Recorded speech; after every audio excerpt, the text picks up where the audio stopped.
All right, here we go. Today we have Ali Zoe Adam, founder of the infamous Zoe Pound, who is doing his first interview after doing 18 years in prison on kingpin charges. Welcome to VladTV. Thanks, man. Vlad, I'm honored, man, to be here, man. Liberation, I'm free. Yeah, man, welcome home. Thanks, man. Appreciate it. Well, you know, there's been a lot of myths and rumors about the Zoe Pound, but since we have the founder, I want to start in the very beginning. So you were originally born in Haiti? Yeah. Okay. And how old were you when you actually came over to the U.S.? 9 years old. Okay. And your family was actually pretty well off in Haiti? Yeah. We was up under Papa Doc. We was up under a regime, the political regime. And our reason for leaving Haiti mostly is for a coup d'etat was going on, and we was part of, the administration, within Haiti. And whenever, they change administration, there was a ritual, you put ties on the whole administration and burn them up. And so my aunt was a nun, my uncle was a general, my other uncle owned about 50 cabs in Brooklyn, in New York, but he was in Haiti, chilling, and, so we got up and we had to go. We went by water, though. It was a rush job. Okay, so you guys went by boat?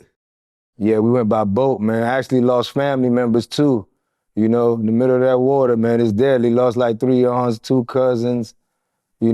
Sharks ate them up. It's over with once you flip. Bad storm. Wow. So did you guys legally emigrate into America, or did you take a boat and then get become citizens after you got over? Under Reagan, there was a wet foot, dry foot law.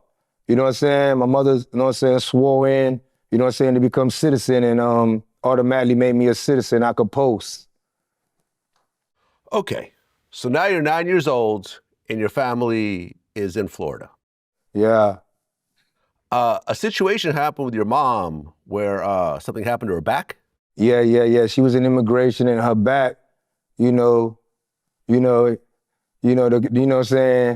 in back, the Cubans and us was up in there, and it was a lot of situations where you could just do an insurance job or something. She fell, her back was fucked up, made a nice little money, 19 of us ended up coming up out of, immigration.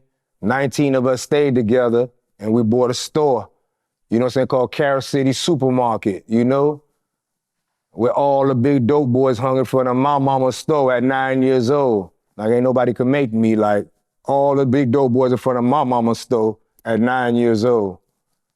Okay, so now your family has Carol City Supermarket, so you guys have a legitimate business. And like you said, there's 19 people in the household? Yeah, it's 19 in the household. My mama was like, she's born, and she got 9 brothers behind her. And, we work. Everybody got to get up at 4 in the morning and do something. Hey, man, do transmission, man, do motor, sell flea market. All my uncles, everybody got to do something. Some of them selling dope in front of my mama's stove. We damn near brought the community down, man, where we lived at in Carol City. Damn near, we just brought a whole kind of, adventure to it. So were both your parents still together at the time? Yeah, both of my parents were still together. Yeah, it ain't last long, but yeah, they were still together. Okay, so here you are in Carol City. Your parents own a supermarket. And around 10 years old, you start running with Kenny Booby Williams. Yeah, Booby was posted up in front of my mama's store. Booby, D Green, Bernard, Efo, all them posted up in front of my mama's store. But, to me, if I look back, it's like they became the visual of what I wanted in America. Because I kind of money ain't grow on trees, store costs $40,000. Ain't nothing. But we making it, trying to sell everything in their mama, food, thing like that, bring food, everything. We grinding, we moving. So Booby had a crew called the Booby Boys. Yeah. How big of an operation did he have at that time? Man, Booby,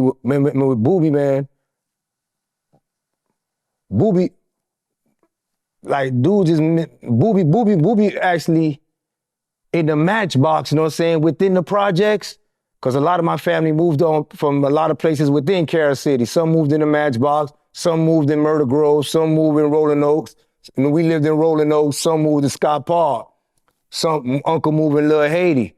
But Booby, Booby back then, he personally got a little nickel rock aspect going on. where he could cut down a whole goddamn brick and cook that bitch up and cut it down and make $119,000 off that thing. So he made me a lieutenant. You know, I'm in middle school, but I'm hanging with Booby. You see me with the big boys. He walking around with the rope chain, big Mercedes-Benz piece, you know what I'm saying? Big Nifotina, letting it be known. He had war with dude that owned Slip and Slide back then, Ted Touche, you know, him, Buddy Rowe, Aaron, and all, you know what I'm saying? All them dudes, you know, they had a little war, you know, him, Graylin, and I'm his lieutenant then, you know what I'm saying? So he was somebody that, you know what I'm saying? He had an influential where he could just keep 200 of us together. I'm not top dog or anything extravagant, you know? I'm getting work. Sometimes, you know, I'm working like 3 different shifts for him. I'm seeing I'm handing him damn near 79,000. I get paid 3,000, you know what I'm saying, to run lieutenant, run these 8 bomb mans right here. You know what I'm saying? Let me know he don't be at the spot, you know, I end up doing what he do systematically, you know? Run that gunman, run that bomb man, you know what I'm saying? Make sure you put 2 watch, I got 2 watch out. Grab some young niggas and we working. Mississippi, we working, you know what I'm saying? In Jacksonville projects, we working. In Savannah, you know what I'm saying? We working. In Waters North, up north, we working. John Hope projects in Atlanta, we working. You know what I'm saying? Things in that nature, you know? Okay. In terms of you yourself, how old were you when you first started selling drugs? Man, I started selling drugs as soon as, man, I come to Miami, man. I'm a watch out for a little while, but I'm in the game. I'm in the game, you know? I'm in the game, you know? Never had a job, you know? IRS.com show, you know what I'm saying? I'm a taxpaying citizen by damn near 1999, but I'm in the game, you know? It was the thing to do. It was the best way to get the deuces by somebody, you know? Okay. Now, were things violent at this point? Yeah, it was majorly violent, you know? Booby had a couple of wars going on, not to say I was implicated in all that, you know? But within my little crew that I go chill with, we'll master little situations like stealing cars and shit with a pulley, you know what I'm saying? So that'll be my only, you know what I'm saying, aggressive aspect within his organization, you know what I'm saying, that I probably participated in, you know what I'm saying? Okay, and this is the mid-'80s, so this is really the start of the crack era. Yeah, it's the start of the crack era. Right, so suddenly you have this new drug and people aren't exactly, you know, familiar with what the long-term effects are. In the beginning, everyone's smoking crack and it seems like it's no big deal, but after a while you start to see the effects of it. Yeah, that's a conscious aspect, yeah. Okay, I mean, during this time, what do you think is the craziest thing that you experienced? Within Booby them? Yeah. Within Booby them, you know, I'm in school. So I'm going to middle school. So we got dudes, you know what I'm saying? My middle school jumping Parkway Middle School, you know? My middle school got closed down 2 years after that. So, you know, it's little crews, one big crew, Ewing boys. So we mostly on bumping and fighting and going out the other school and let it be known Parkway is where it's at. So that's my essence to me, you know what I'm saying, or what I was doing daily. And we number one in recruiting Miami. Football, you know? So we playing 80s, 90s, 115s, 120 football, you know? We's a dog. We number one recruit, Dade County. So this is the culture, playing in the middle of the street. While up north is in the winter, chilling, we in the middle of the street. Chonking, playing football, you know what I'm saying? And getting good spectators to fuck with us, you know what I'm saying? Within the hoods. Okay. So you're rolling with the Booby Boys, you're a lieutenant, and, you know, you start getting into the streets, you start moving product. At what point does the Zoe Pound come together? Zoe Pound, man, us little Haiti, them boys out of Sabre Palm. They out of Sabre Palm. I'm going to juvenile hall when I'm 9, 10, 11 years old. Ain't doing much. 3 months, 2 months, everything, you know, it's a lot for a kid then. You know, I'm meeting dudes. I'm meeting Chubb. I'm meeting Magazo. I'm meeting Joe. They going through it in Sabre Palm. They ain't never had no war with no Americans. They going through it with some Haitians. You know, they never had a war with no Americans. and they build up, you know what I'm saying, a stronghold as we in jail, you know, going through a little something, fighting, demanding situation, demanding, hey man, we grabbing all addresses, you know what I'm saying, on anybody that say anything, criticizing, you know what I'm saying, within Cat and all this banana boat and all this slick ass shit. You know what I'm saying? Like, hey man, we grabbing all them addresses, man, and bumping, you know? We got War Daddies, Joan, Will Saw, J Baby, you know what I'm saying? And we got together, you know what I'm saying? But unbeknownst, I'm with Booby. All the Americans got cousins in Mississippi, Georgia, Alabama, and my Haitians got cocaine. So I'm a big broker eventually about to be. You know what I'm saying? Okay. And for those that don't know, what does Zoe mean, the word? Zoe is bones.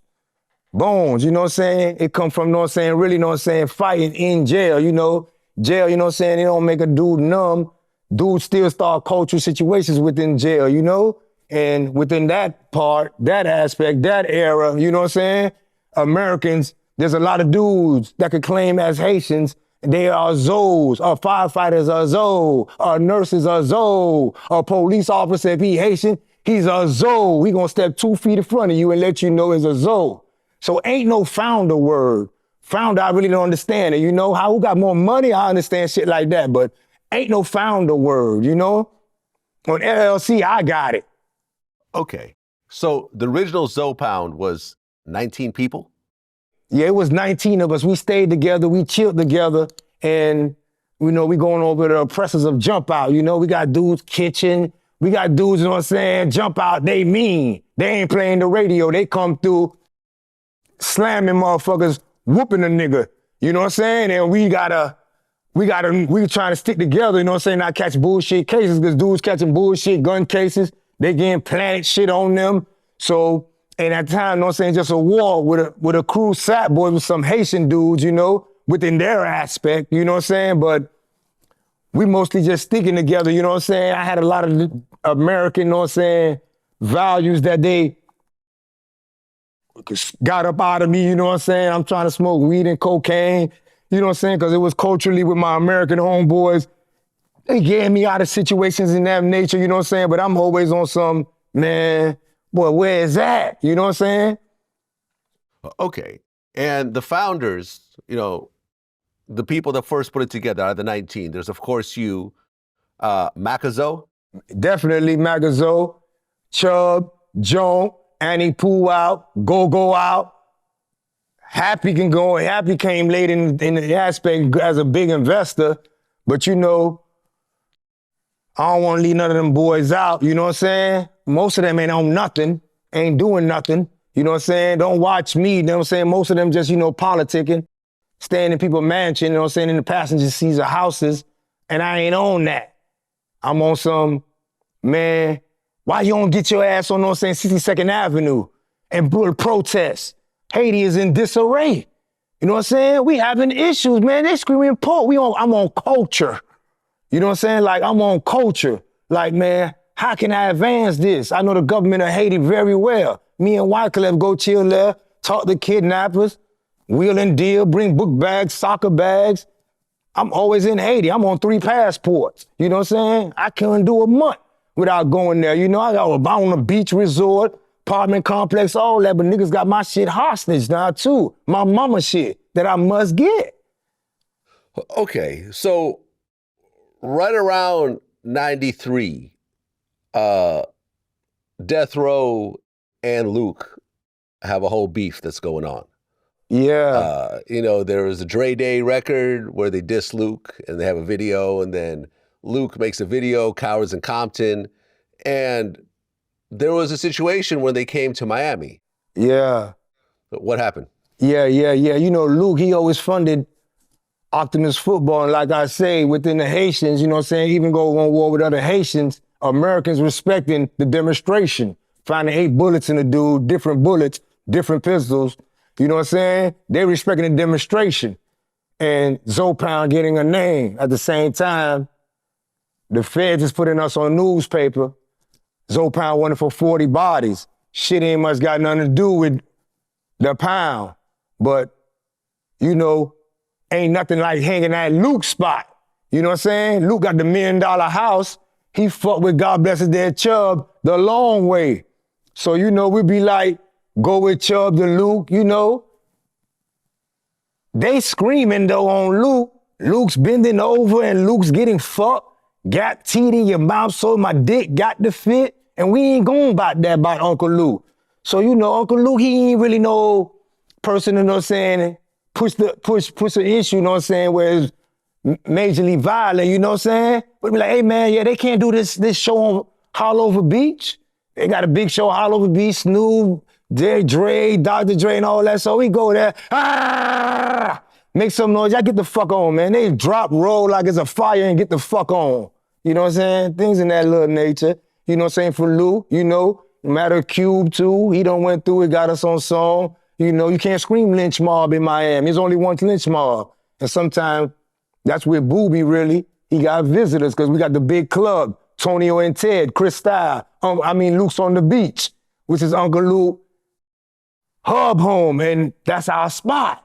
Like we own that, so ain't no screaming lynch mob within that, you know what I'm saying? We got Bub, Judoff, you know what I'm saying? We got visitor with a guy head. We not going for that, so you know, hey, don't scream that round here, you know? Damn, they're trying to, you know what I'm saying, really back up that, you know what I'm saying, gang shit, but you know, it is what it is, you know what I'm saying? Well, right, because Lynch Mob was a gang in Miami, and then Ice Cube's group was called the Lynch Mob. Yeah, but you know. I mean, but that's not really all that serious. Nah, man. You can't scream it in Miami, though. Nah. Oh, okay. All right, fair enough. Yeah. Fair enough. Weren't there incidents with Mac 10 and WC also? Yeah, Mac 10, WC, they might be in the club throwing gang signs and shit all like that. And I might be set tripping. This is old, like 204. You know what I'm saying? And like, hey man, don't shoot no gang signs up in here, man. We don't do that. You scaring the bitches. Get the fuck on. Man, they really not know. Nigga keeping beautiful chicks around, you know? You know, these strippers back then, you know, Uncle Luke had them doing squats and lunges. Unbeknownst, you know? They looking amazing. So, you know, they might be just scaring them. Like, man, get the fuck on. Hit them with a Hennessy bottle, get on. But, you know, they always respect the letterhead, Zoe Pound, and like, oh, yeah. So, you know what I'm saying? Be like, you know, you're on our turf, on your territory. I usually let a dude go in the front on a nigga territory. But, you know, everybody be trying, you know what I'm saying, muscle shit their own way or just enforce their culture on other people, you know? Well, you start moving around, and right around 1996, you start doing business with Soulja Slim. Yeah, not like that, though. Not like that is Soulja Slim. I big up in South Carolina. I'm big in South Carolina. I'm serving all kind of people. I got 2 police on the road doing me. And, you know, a nigga funkin' Soulja. We funkin' Chopper City in the ghetto. That bitch rockin'. Mystical is like Tupac. Like, oh, man, that thing is jumping. And, you know, we got Snoop back too, you know what I'm saying? Snoop ended up coming to Miami like, see Murder, like, hey, handle him for me, man. This death row shit, he good. You know, Snoop and Luke talk after that too, man. You know what I'm saying? With the Optimus football, but, you know, me and Soulja, I might see him, he be slumped. Tall nigga slumped, like, what's happening, you know? I got fish scale though. This coke so pretty and nice, it's undeniable. But back then, you know, we like superstars from Miami. I got 20 goals in my mouth. I'm coming through with dog tints on my rental. You know what I'm saying? I'm bigger than Jay-Z, I'm bigger than Jay-Z, Beyonce, 50 together. I'm a star. We the only niggas in the Miami rocking like that. And people is just gravitate like, he got that fish scale. So, but anyway, you know me, Soulja holler. You know what I'm saying? Might do a little 3-4 bricks with him and be like, here you go home. I got it here. But they always had Texas. But you know, when I see him, you know what I'm saying? I be like, man, I got it now. Cash on deck. We do business chill. You know, Soulja was a little nutcase, you know. A lot of pocket lot shooting for no reason. But you know, we just doing our thing and, you know, go and do them, you know? Okay. Well, right around that same time, though, your man Chubb gets killed. Yeah. What was the situation around that? Chubb, it was me and Chubb, man, within the house, me and Chubb sleep together. And we brainstorm hard together, you know? Within the pound, we the mandatory meetings too. And dudes might go off on dudes. That man don't be telling me to wash no dishes, dog. Don't grab my pistol. Just petty shit, but you know, Chubb demanded that. Don't be sleep. Niggas is sleep up in here. We ain't play the leadership, but you know what I'm saying? Chubb, you know what I'm saying? He had this big fight with Kimbo Slice within the jail, and his name rung very loud. You know what I'm saying? But you know, you know what I'm saying? I used to sleep with Chubb wake up 3 a.m. eating a damn 3-piece plate. Then he getting bigger and bigger, man. Chubb went to the hospital, man. I'm looking like, man, what's up? He always been holding his heart. Man, Chubb went to the hospital, man, you know what I'm saying? That Parkway Hospital, man, and his heart blew up, dog. I'm talking about like all us went to jail, man. I'm talking about we sprung anarchy up in that bitch, man. Y'all killed my dog, you know? But he also has a certain influential power where he can have all sharks in one cohesive mingling together and be humble amongst each other. He had that part that knew how to holler at dudes and make sure you is you and not try to change you. Rest in peace, Jim. Well, that next year, 1997, Booby gets locked up by the feds. Yeah, Miami, man, I'm saying murder rate 96, 97. It's going down. Yeah, traps, because we run traps. Liberty City set the blueprint for running traps. You know, 12 running one, 68 and 15 running one, 67, 66 running one, everybody running one big line. Dude got one stop, you got these 3 sidewalks, I got these 4 sidewalks. We serving dope boys all over the world. Ain't no dude ever, ain't no Cali, New York ever had a spot in Miami. We going through it with each other, but I'm talking about one shift. Man, we got Spots in John Doe, we got Judah, Roughneck. Spots is making every bit of $12,000 a shift, $10,000, another $8,000 on the night shift. You able to make damn near 22 grand in one day. You know, so it's bringing a lot of, you know what I'm saying, people looking at each other's pockets. Well, the Booby Boys were blamed for 35 murders, including the death of a 5-year-old boy in a drive-by shooting that killed a rival drug dealer and his girlfriend. And shootings that were tied to the Booby Boys since 1993 wounded more than 100 people. Yeah, that's what was in the newspaper. Within Booby, sometimes the feds, they just accumulate because his co-defendants, Bernard, Rat, Efo, Ball, the twins, Bodem, they self-made players. But the letterhead, they done branded, and the world gonna follow that. They ain't gonna follow the Matchbox subject line. They just accumulated a bunch of things, and ain't nobody who's gonna deny Booby not being leader. And he got his name is a game, but it's as he's going, you know, you running spots. You gotta move dudes out the way, man. You in the way, man. We trying to run spots, but it's being on him, and he's finding a judicial process right now, you know what I'm saying? And I'm sure he gonna clear it up, you know what I'm saying? And give these people a bunch of time and try to clear it up, you know?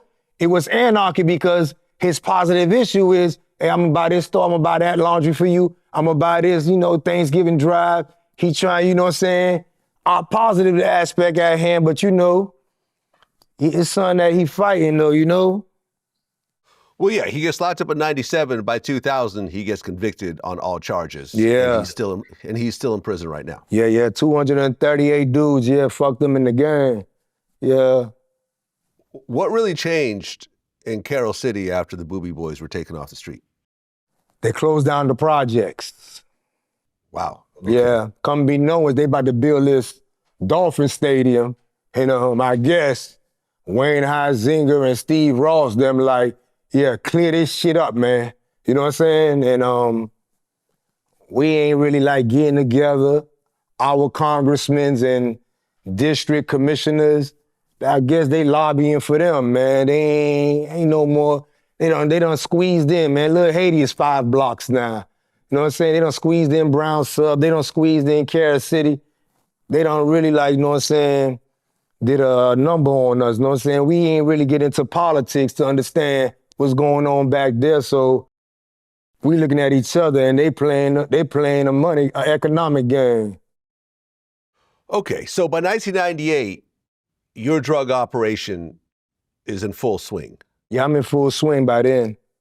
Yeah. And you're partnered up with your cousin, P. Jerome. Yeah, I partnered up with him. Yeah. Okay, and you sent me the federal paperwork that kind of broke down a lot of the case. So some of this I'm actually going off the federal paperwork. Right. So according to the paperwork, from 1998 to 2005, you distributed at least 1,000 kilograms of cocaine. And the cocaine was coming from Haiti to Miami by boat and airplane. Yeah, American Airlines. Yeah, it was right, sweet. Well, that as well. So Haiti was the hub for cocaine. Yeah, we had a big era, man. It was like a 4-year era, but it was big. It was a big era. It's coming in. 800, 600, 800, 600. It's coming in. It was like the Cubans. The Cubans had about 20-some run. Them Haitians was tripping, man. They wouldn't pay Coast Guard and Customs. They just bypassing shit. So, but they had a big era, you know what I'm saying? And I'm negotiating with them. Probably was a harbor negotiator then, but you know what I'm saying? They asking street price where they ain't supposed to even say that word, but you know what I'm saying? Well, the cocaine in Haiti, where was that coming from? It's coming from Colombia. We own strips in Haiti. So we ain't got no FAA, land the plane, you know?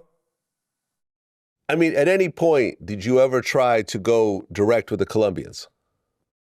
I negotiated with a couple of them on the boat, but it was as into, we never had no culture. It was like, pop, pop. Sometimes the letterhead, Zoe Pound, the demonstration's been so treacherous, people didn't really want to fuck with us. You know what I'm saying? But I would be trying to flash money. Man, look. I got, man, I'm saying, $3.5 million, you know? But in the long run, they might not really, know what I'm saying, have an in-depth relationship. Okay, and one of the early pieces of the paperwork talked about how you and P. Jerome delivered 40 kilos of cocaine to South Carolina, and then you brought back 1.3 million to Miami, and then that got shipped back to Haiti to pay the suppliers. Yeah, we probably, I might have, back then, he don't even know what he talking about really, but you know, I'm copping and buying my own, and you know what I'm saying, I'm in South Carolina, Broad River, you know what I'm saying, it's jumping, 2 knot, we there, 2 knot, we eating. I ain't much in Miami, thank goodness when the war went down in 97, hard, you know? I damn near moved to South Carolina. I'm running it up. I'm working back and forth. But for him to he just rapping, he's mixing a 2003 transportation system with 98, you know? I'm doing 40 on my own, doing my thing, coming back. That was going on, but that was a 2003 back to Haiti. You know what I'm saying? They bringing suitcases, you know what I'm saying? And I'm getting on the boat. And then, you know what I'm saying? I might make it look pretty and for them, get them a couple Gucci, duffel bags and shit like that. You know what I'm saying? Ship them boys back they shit, you know? They money. Make the money look, my man's there, make the money look so clean and get it there, you know? So during this time, are you going to Haiti yourself? Yeah, I'm going to Haiti. Yeah, I'm going to Haiti. I'm coming there too. I damning all these deportees like, y'all tripping, man. Y'all tripping in the capital, dog. Man, go on in the country, dog. Go get you a street and tell them niggas to land. Fuck y'all doing? They just making unnecessary noise. People can't live in Haiti. But yeah, I'm going back to Haiti back then. Okay, so then 1999, Macazo gets locked up. Right. For a murder?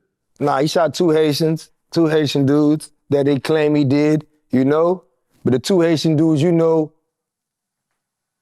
a lot of times within the code, you put a dude up under don't touch him law. You know what I'm saying? Dude like Woody, You know what I'm saying? They don't touch them law. You know what I'm saying? Dudes like 50 Cent, a lot of dudes end up under the don't touch them law. So it's like, we trying to get main man home. You know what I'm saying?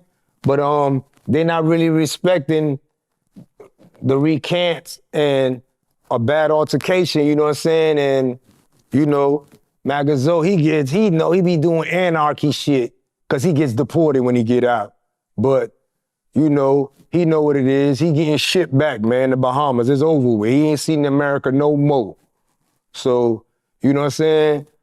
I'm always gonna advocate and make sure, hey man, get out. We mob tied. Yeah, what you need, man? Stop running your mouth. What you need, here you go. You fucking with too many po niggas, dog. You chasing the wrong way. So, you know what I'm saying? I know what to do and not to do, though, within that certain aspect. Okay, so you guys are getting cocaine from Haiti by boat and plane, and then you guys start working with American Airlines to actually ship suitcases filled with cocaine. Yeah. Okay, and essentially every suitcase would have 30 kilos and you would get up to 180 kilos at a time. So 6 suitcases filled with cocaine. Yeah, not before 9/11, sweet. Right. Yeah. So you literally would take a suitcase and fill it up with bricks and then just take a flight. I mean, not you personally, but other people. Yeah, not me. Yeah, somebody, you could hire somebody for 5-10 grand to do that. Back then, before 9/11, that shit was sweet. You could do that bitch, man, every day. How often would these suitcases get caught, though, along the way? Caught? Oh, ain't no caught. Caught. It was that sweet.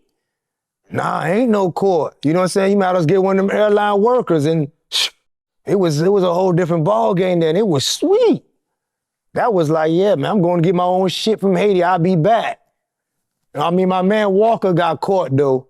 Walker got caught. He went to the feds, though. You know what I'm saying? Walker, yeah, my man Walker got caught, but he went to the feds. But you know, I don't really be close to it. I don't mind paying, though. Well, you sent a guy named Achille Desamores? Yeah. He would go pick up the suitcases. Yeah, Zebo. And he'd be paid $100,000 to $400,000 for bringing it all back, and then the money would go back to Haiti. Yeah, he was down bad, working at Publix. Down bad, square. Never thought that he'd mount up. Like he don't know me. Hey, you gonna do it? Yeah, he like, yeah. He ended up doing it, but he also talking to the plug. He ended up doing his thing, Zebo, you know what I'm saying? I ain't never tripped, but he took them 5, 6, 7 chances and man, he sprouted up like never before, overnight in the streets, you know? Well, he ended up cooperating later on, right? Yeah, he ended up telling on a nigga, let a nigga know what's up. Them people still shipped his ass. Okay, so you and P. Jerome are still going heavy. And I remember there was a situation that was talked about in the paperwork where you guys delivered $1 million to this dude named Reggie for cocaine payments on boats.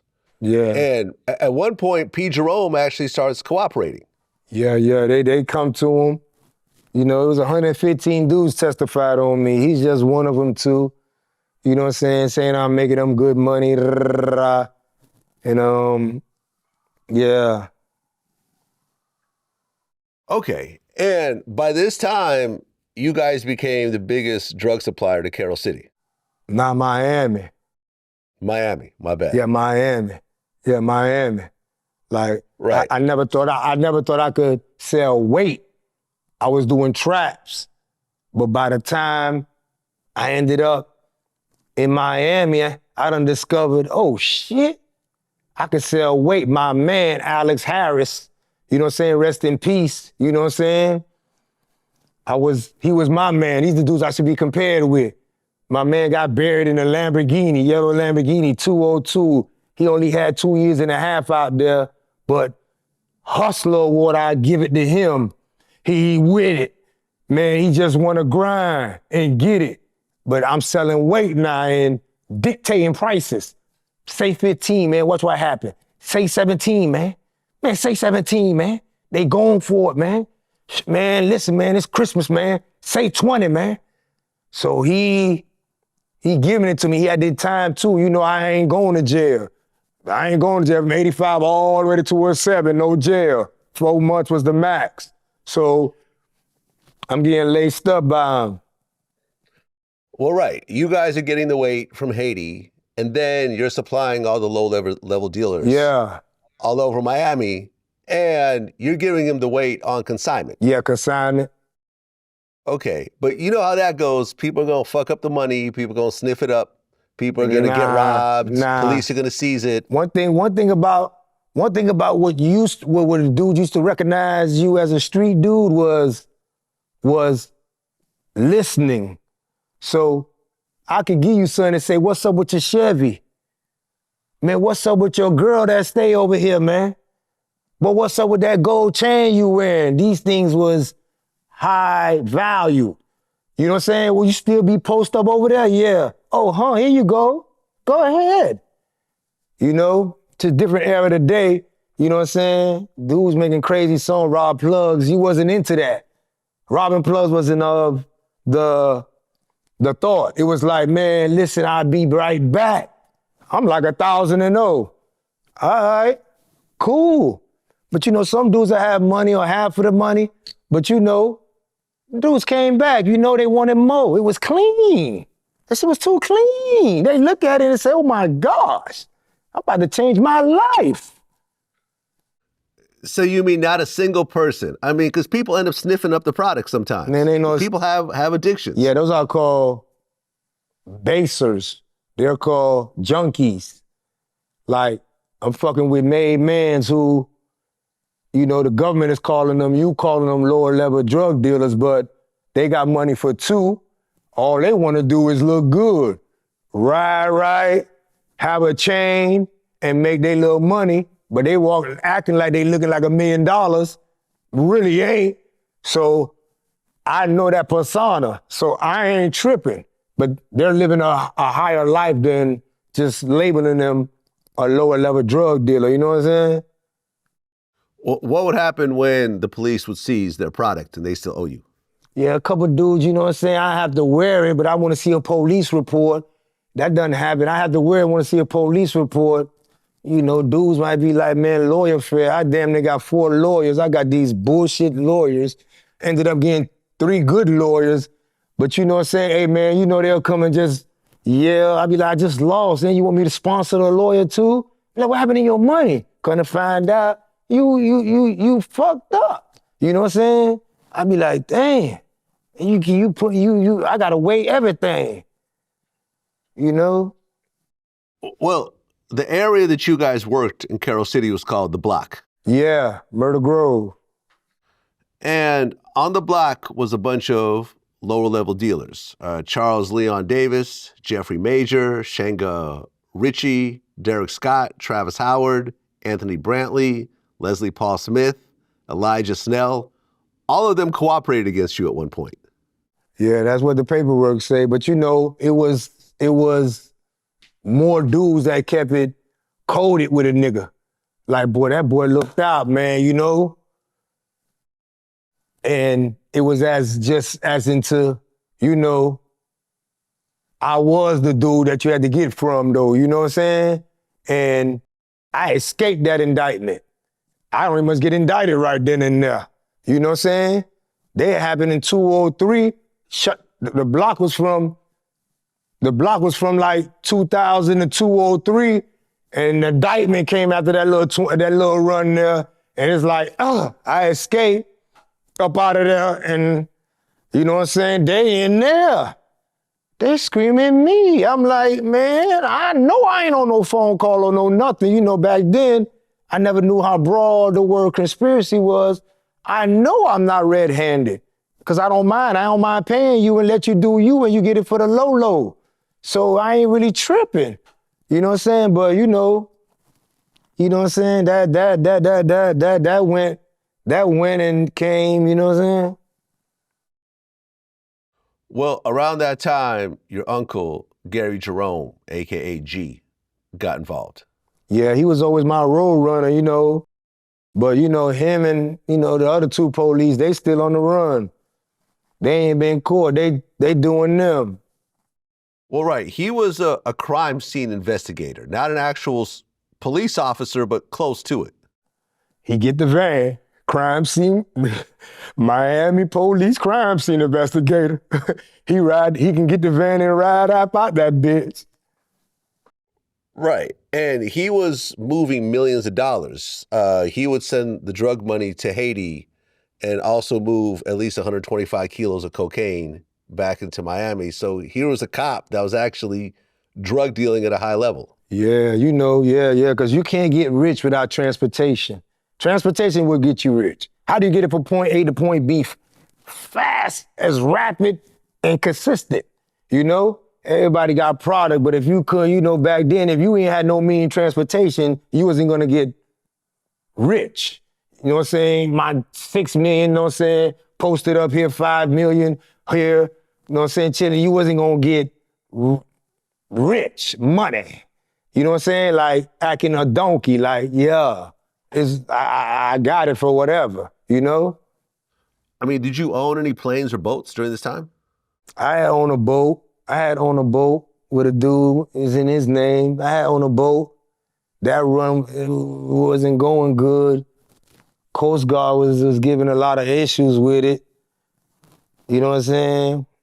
Yeah, I had on a boat, you know what I'm saying? Like, it ain't nothing, like 2 trips in 6 months and all type of money had to go to it.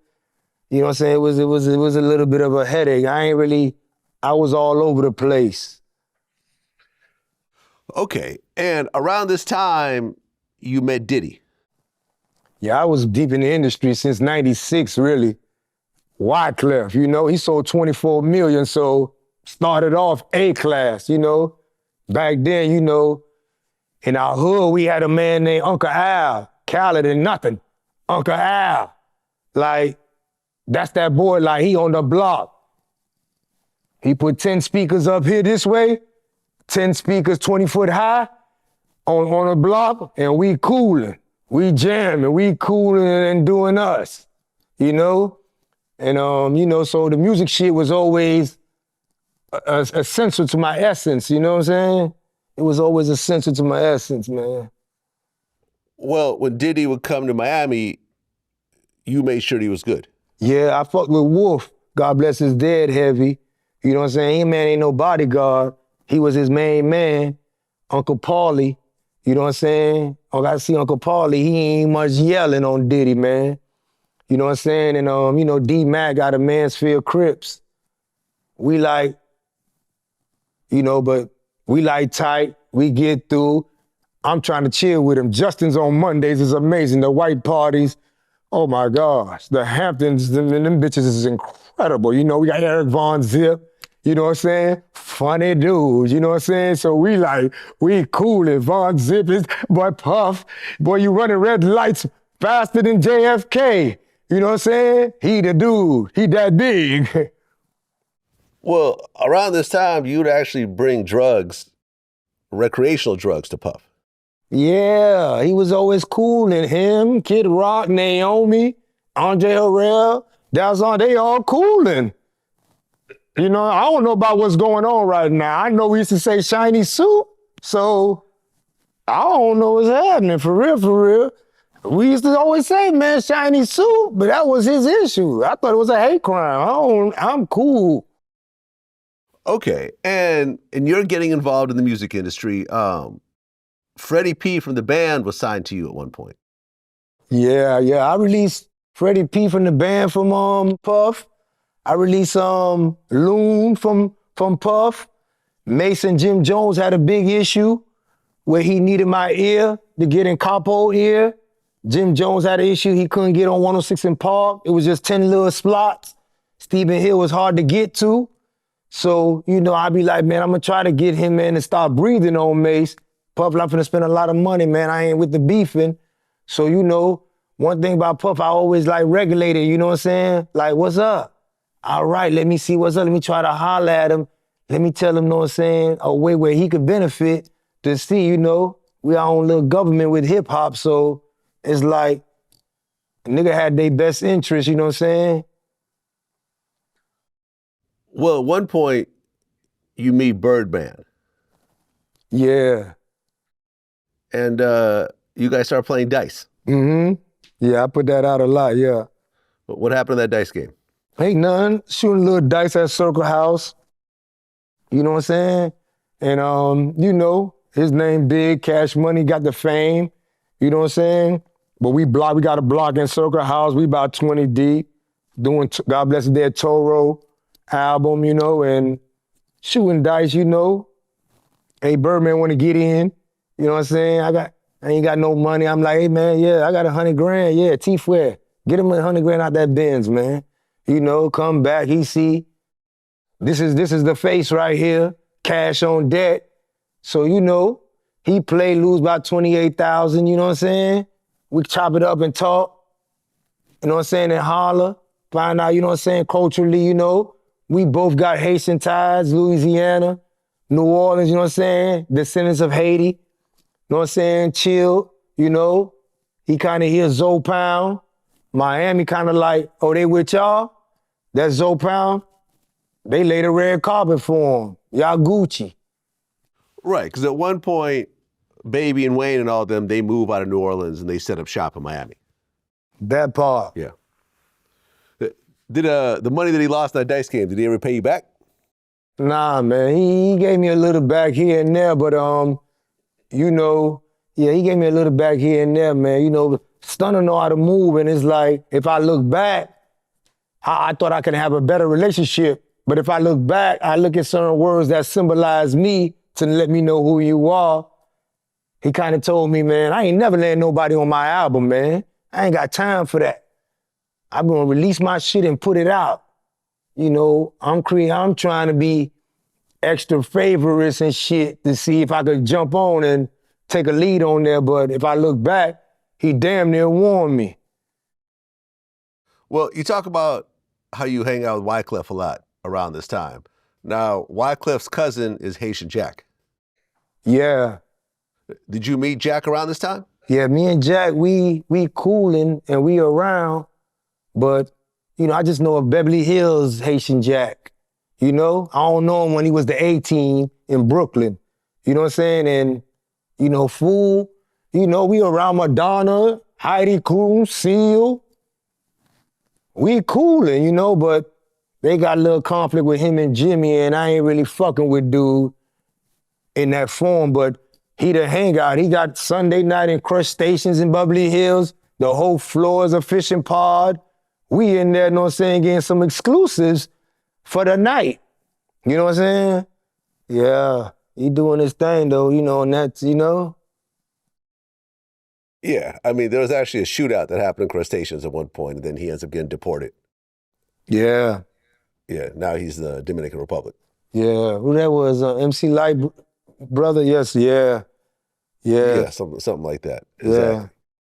Okay, so around 2002, you get a couple of other connects. So there's Mark Potier, who has ties to the Bahamas. Yeah. So that becomes one of your plugs. And another guy named Victor Joseph. Yeah. He owned a couple of boats, but it was a Bahamian era a little bit where they get a speedboat. They can go to Bimini, Bahamas, then to Miami and tell Coast Guard, fuck you. And shoot down that bitch with 4 engines and get there in 23 minutes. And I ain't never invested in the risk, but whenever he came, I'm like, shit. He's on deck, you know, might be a little salt water here and there, but you know, that ain't last long though. America got better with time. Well, there is a dealer named Anthony Brantley. Yeah. Who cooperated later on, but he said that he would buy weight off you up to about 3 kilos at a time. Yeah, he was just a little level. Yeah, he wasn't doing much, man. You know, I don't know why he screamed me. You know what I'm saying? He could have found his, but yeah. Well, later on, he testified that you and Kelly told him that you're going to rip off 60 kilos from a boat. Yeah, he just probably heard us talking. You know what I'm saying? Well, he didn't participate in this robbery, but this robbery actually did happen at one point. No, I don't much remember them, though. Okay. Well, after that robbery happened, regardless of who did it, a whole situation happened. So, 60 bricks of cocaine ends up going missing, and the Telsey brothers feel that you're responsible for it. Yeah. They put out a little bolo like trying to get at me because they ain't get paid, but it's like they catch me. Ah!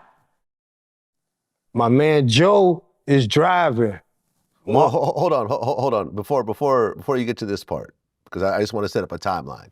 So 60 bricks is gone. The Telsey brothers showed up at one of the houses that you guys operate on the block, and they opened fire. Yeah, he opened fire. They opened fire on the car. They hit that bitch 42 times. They hit my driver, my nigga Joe. He's Victor Joseph, who got the boat's son. And they hit Portier, who got the Bahamas thing. We cooling in a Lexus. They catch us down bad at a stop sign and dance on us. I get blessed. Joe hit 8 times. Portier hit twice. He ended up in a wheelchair. I get out. I get a hero. I stand in front of the car, get a hero. I get there, jump in his driver's seat, drive back to them boys, you know what I'm saying? Get them in the car, take them in front of the emergency room, drop them in front of the emergency room, and clear it. But both of them ended up living, but niggas dead. Though. Right. The shooters ended up dead at some point. Yeah, I think they dead. That shit crazy. Yeah. Yeah, I ain't never know. No, in a whole nother state. Well, there was another time that you got shot at over a situation about respect. Yeah, I've been to a bunch of little shootings here and there, you know what I'm saying? But there's a bunch of little shootings here and there, you know what I'm saying? I've been shot at, you know what I'm saying? Like, man, get him, man. You know what I'm saying? And I'm, the Miami got me on something, man, I don't give a fuck. You can't get him. They like, I'm playing a bad aspect, burying myself in a tube in Haiti, taking a shower. I'm on that E5 shit. Yeah, I'm taking a shower with bulls, sheeps.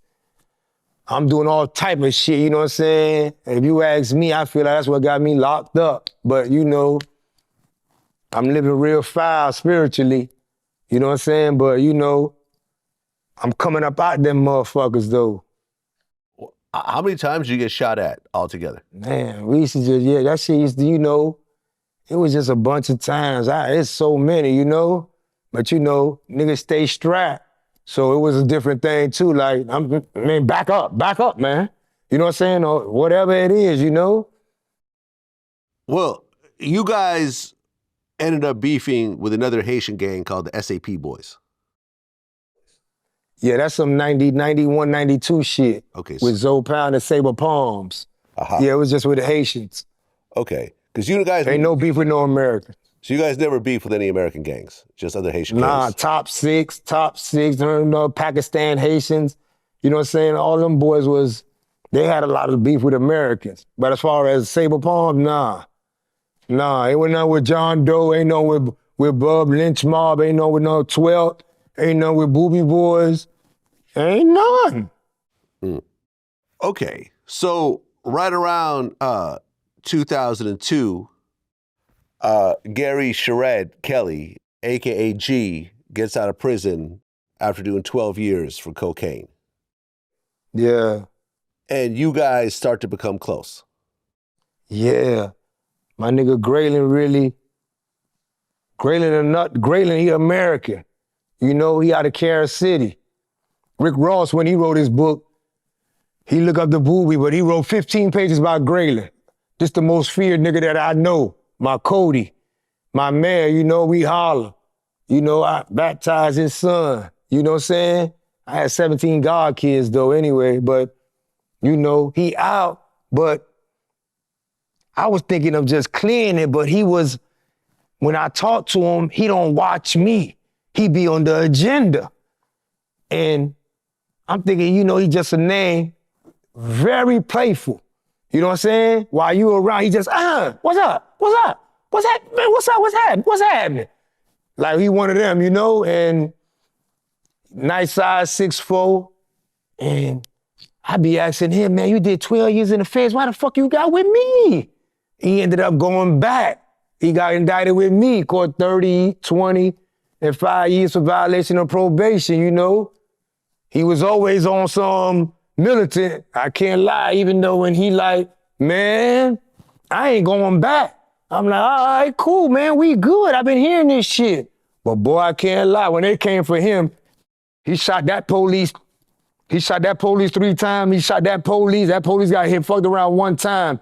He let loose 11. They hit him 7 times, but his girl was a gangster too, Sasha.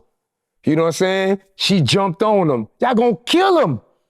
You know what I'm saying? So he survived, but he went through that ordeal, but he ate good. He ate good in them 4.5 years, ran it up right quick. Well, Gray comes home in 2002. In 2003, you and P. Jerome have a falling out. Yeah, we ain't got no falling out.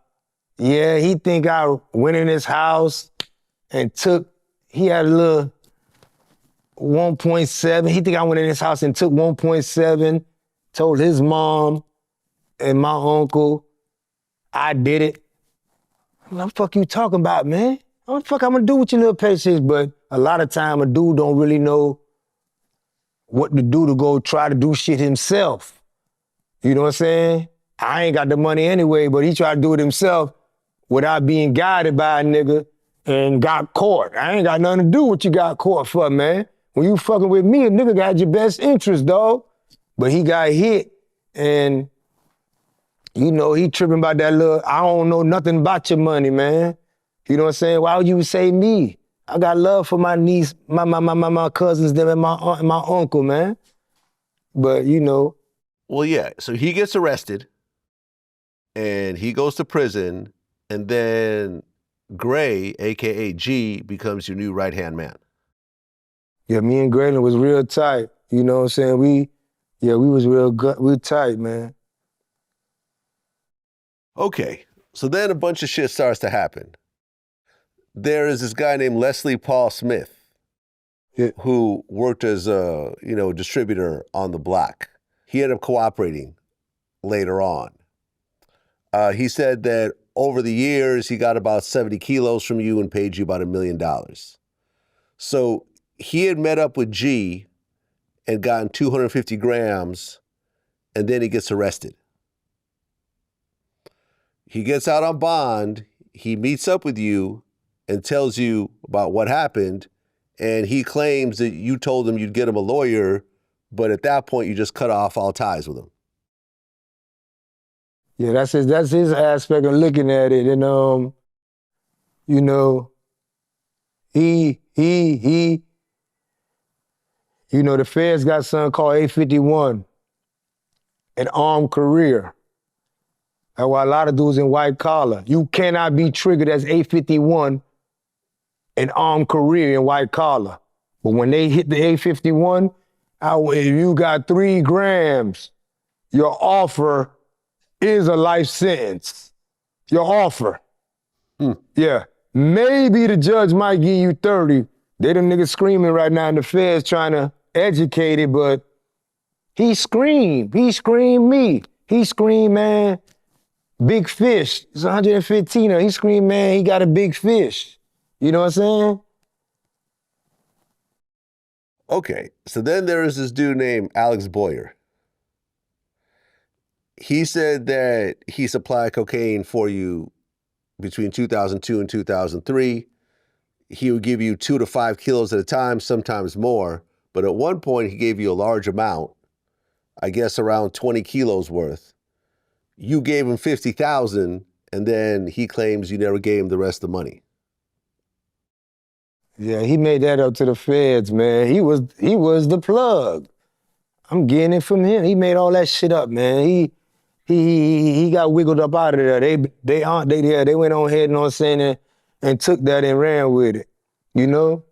He was the plug. Right. Yeah, because I read through the paperwork. It basically said that, you know, he had owed for 20 kilos. You only gave him 50,000. He owned the plug another 400,000, and he had to sell his house and a bunch of other assets in order to pay back the plug. Yeah, he whining, man. He whining it out, yeah. Right, and that same year, you touched on this before, Alex Harris gets shot in his Lamborghini. Yeah, my man, yeah. And then, that's my dude. Before Graylin, me and Alex, we like this. Right. He gonna move one. He could do 150 in a day. Alex cold with it. Well, and then at the funeral, they actually put him in the Lamborghini? Yeah, at his wake. At his wake, yeah. Yeah, he in the Lamborghini with Joe Montana jersey on, dead, with the Gucci. When niggas ain't riding Lamborghini, Lamborghinis ain't heard for. Been telling him, why you bought this shit, man? Then you bought a yellow one. You know, he got the billboards in the city. Alex, he got money fights. He don't see nobody. Ain't nobody finna beat him in it. The man don't do nothing but grind, though. All day, all night. You know what I'm saying? Like a re-rock king. You give a man 150 pretty ones, he gonna turn it up to another 220. And give it for the Lolo, and he got young niggas. He got his little crew of young niggas, you know what I'm saying? He got about 60 young niggas, and you know what I'm saying? He directing traffic good, you know? But they caught him in Alonzo Mourning, man, the Miami Heat basketball player. They caught him in the shop, him and Todd. Todd got killed too, and they ran up on him, told him to put his son down and dumped off on him. You know? Good man, dog. Well, by 2004, the whole operation was ramping up. You were making $1.5 million a week. You were getting 800 bricks every 2 days. So you now have tens of millions of dollars running through your operation. Yeah. I'm running with some high-level drug dealers. I'm with my man Kareem in Overtown and Lane, dropping. I'm with Big Herb at 18th. I'm with my man, you know what I'm saying, Van Dyke. You know what I'm saying? Bud and Van Dyke, they running a couple of spots. I'm on dark side, because I'm from dark side. I don't know why they just scream Little Haiti on me. I'm on Miami. And I'm like, boy, let's get it, man. We in Open Lock. I got Ned, Wayne, and everybody pushing. Like, man, let's push this bitch. They fucking with me the long way, you know? Got the pork and beans, got G, Harold, and everybody. Man, push this bitch, man. They pushing, man. You gonna let me get it? Man, let's get it, and we running it up. They respecting my dog Graylin, you know what I'm saying? Graylin making sure everything copacetic, you know, and we just running it, you know, Crip, you know what I'm saying? We running it, you know what I'm saying? We running good, you know? Well, around this time, BMF is also in their heyday. Did you guys ever cross paths? You know, it's probably been issues and things in that nature, but it's like, it was a hangout back then. It's a lot of big dude. Craig Pettis is a lot of big dude. You know, the Bernard, it was like the last era of Bernard Hopkins, Sugar Shane Mosley, Antonio Thomas, Zab Judah, Corey Spinks lost, man, in St. Louis when Nelly brought him out. He let the Brooklyn nigga whoop him. You know what I'm saying? So, you know, a nigga see you, you see me. So it's like, that was the last era of, it was like all big dope boys come hang together. That kind of like veered off to, you know, it's a different era right now, but that was like the last era, you know, some Margoy, oh man, it was a beautiful era. So a nigga see each other, but ain't no talking, you know? It was like, you know who I am, I know who he is, you know? Oh, that's them niggas. We might shoot CeeLo at the fights upstairs, cause Vegas don't run no CeeLo. And niggas pulling out cash, who got it? Playing with big boy tokens. Got Craig Pettis playing with 10 told me, I got $1 million right here, yeah. So, you know, we jaw-jacking in that nature, you know? Jack playing with his shit, whatever, you know what I'm saying? It was a whole different kind of it was a different kind of ball. It was a player ball situation. Flint, D-Mac, V, everybody just cool in there, you know? It was different. Well, Kelly, around 2004, gets a new cocaine connection in LA. And they say the guy was a music promoter. The paperwork had his name redacted, so it doesn't even say who it is. But they said that there was a new plug you guys had in LA.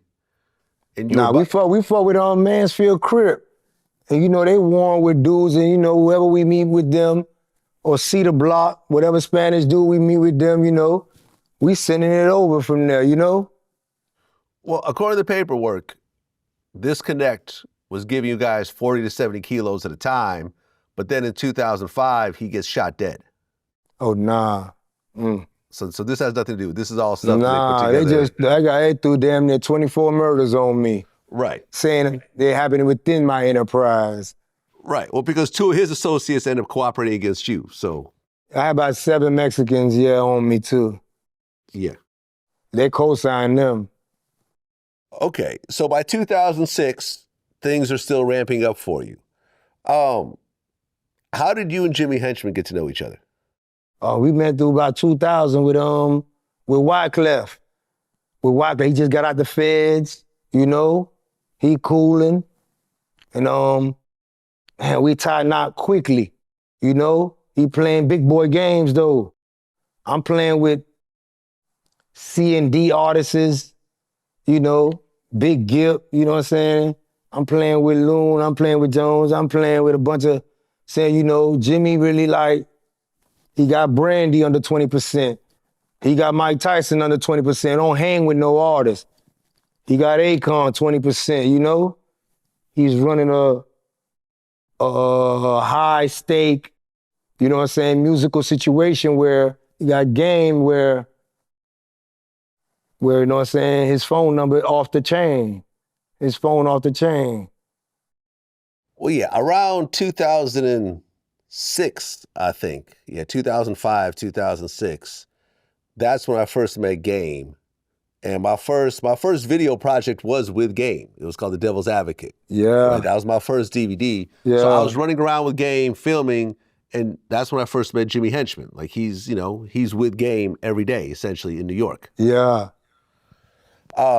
And he's managing Game. Was he managing Game before Game signed to G-Unit? Yeah, before he signed to G-Unit, he put the whole thing together. Game sleep on my couch. Little quiet dude, take him to little vibe awards. I ain't never heard him say a word. He cool, you know what I'm saying? You know, his brother Big Face, them, they really was like the face of the hood. You know what I'm saying? You know, but he about to be the entertainment shoe. But D-Mac discovered him really, and K-Dog, and they bring him to Jimmy, knowing Jimmy have great perspective, you know? And Jimmy get over there to Interscope, but Interscope scream. Dr. Dre scream, oh hell nah. Nah, man. Game, anybody but him, you gonna let you be your manager. Suge screaming, anybody but this dude, man. Nah, he can't be your manager. I just went through a whole situation with East and West Coast with this man. You gonna let him be your manager? East Coast nigga manager West Coast?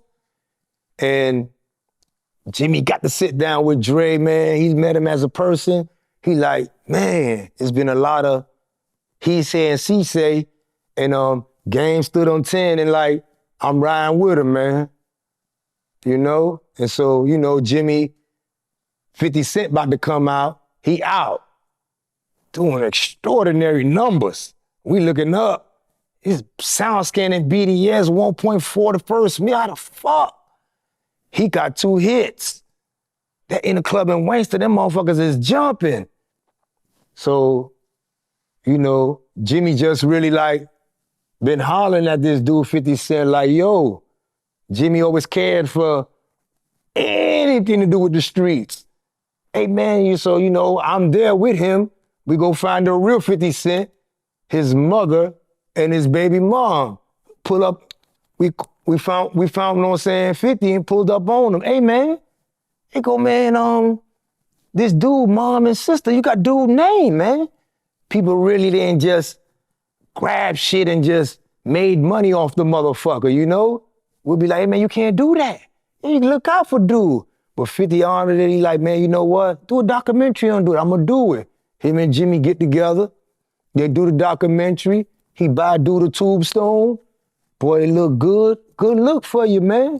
You know what I'm saying? You gonna look good on doing something like that, you know? They ain't gonna say you stole a nigga name. So he was in, you know what I'm saying? And you know, step to him a little bit more like, hey, I got a dude from the West Coast.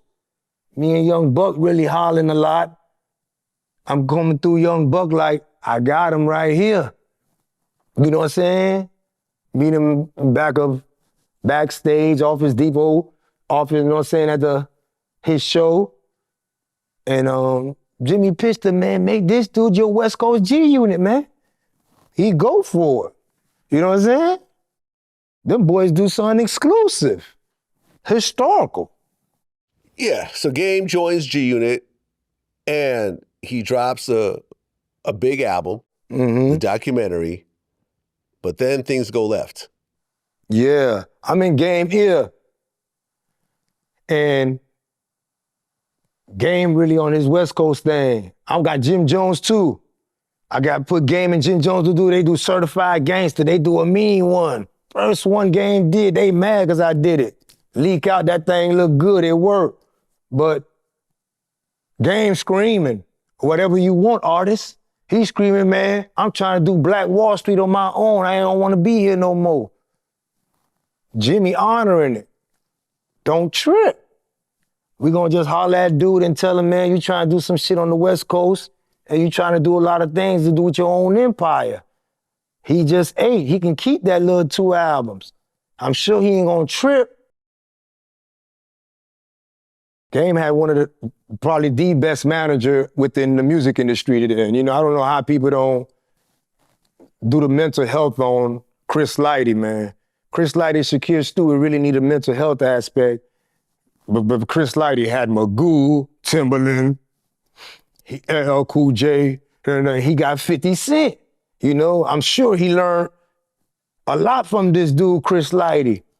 But Chris Lighty is his negotiator, you know what I'm saying, for 50 Mouthpiece. And he wants future incentives for Game to be released. And it's really causing a lot of conflict. 50's acting like it's not what he want, he don't mind, but then, you know what I'm saying, it's causing a lot of different conflict, things going on. We having big meetings now. Russell, all these people gotta jump in. 50 and Game holding big checks from here to where you at. Then they about to kiss on the cheek. Like, pipe it down some and let him out. He let him out. He let him out. There was a meeting that happened with Chris Lighty and Jimmy Henchman, and you were there as well. Yeah. And that meeting went bad. Yeah, that meeting went bad. Me, Jimmy, yeah. Bigger, yeah, Sincere, yeah, Teddy, Jason, we there, and like I said, that's when I just said that they having disputes on, no, we need future points on the album, man. Chris is negotiating that aspect. They got dudes with them, you know? 50 walking around with this dude, Maserati Fox and all this shit. They got dudes with them though, you know what I'm saying? They coolin'. But you know, Chris Lighty, he got off the verbal negotiation as Jimmy, like, you're not getting nothing, dog. Let the dude just go. Let him do him when we ain't gotta call each other for no sign off, no nothing. Let the man go do him so he could do him on his time. It ain't going right. Chris been in the game. He been negotiating right. He doing this with this lawyer, Doug Morris. The shit ain't going right, and his characteristic get bad because it's not of Chris Light. He just get up and mush Jimmy. Boom, I don't care. You know, but Chris was nice too, 6'4", boom, boom, boom. Not to say he was a square, but he was a businessman within music, but he just mushed Jimmy. Jimmy get up, square off, so he like, it's dead now, you know what I'm saying? Don't worry about it.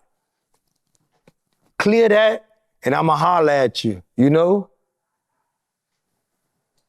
And you know, shit start happening. Mike Lighty gets sliced in the face. Violator get hit up. And yeah, Violator officers get shot up around this time. Yeah, Violator officers get hit up, yeah. And his ass, 50 trying to holler at him. But 50 changing the game. Well, I remember calling Jimmy, boy, he ain't playing right. What you mean? Boy, that nigga bodyguard from Cambodia, and boy, you hit the car, the bullet hit him back. He got bulletproof vests and bulletproof cars. And he like, I need to holler at dude, man. I need to talk to dude. And he going through he ended up being a music mogul in a really strategic situation of like, you know, it was a government within a government back then, you know? We making sure 50 kind of cool. My man Oomp from Miami messed with Irv Gotti them. So Oomp would holler at me, I'd be like, man, nah, we can't do nothing on dude. We trying to do a play with him. So he'll be like, man, dude a fucked up dude, man. Oomp got sway, he just had a little stabbing. He beat on trial on TV with Ray Lewis. So his ass,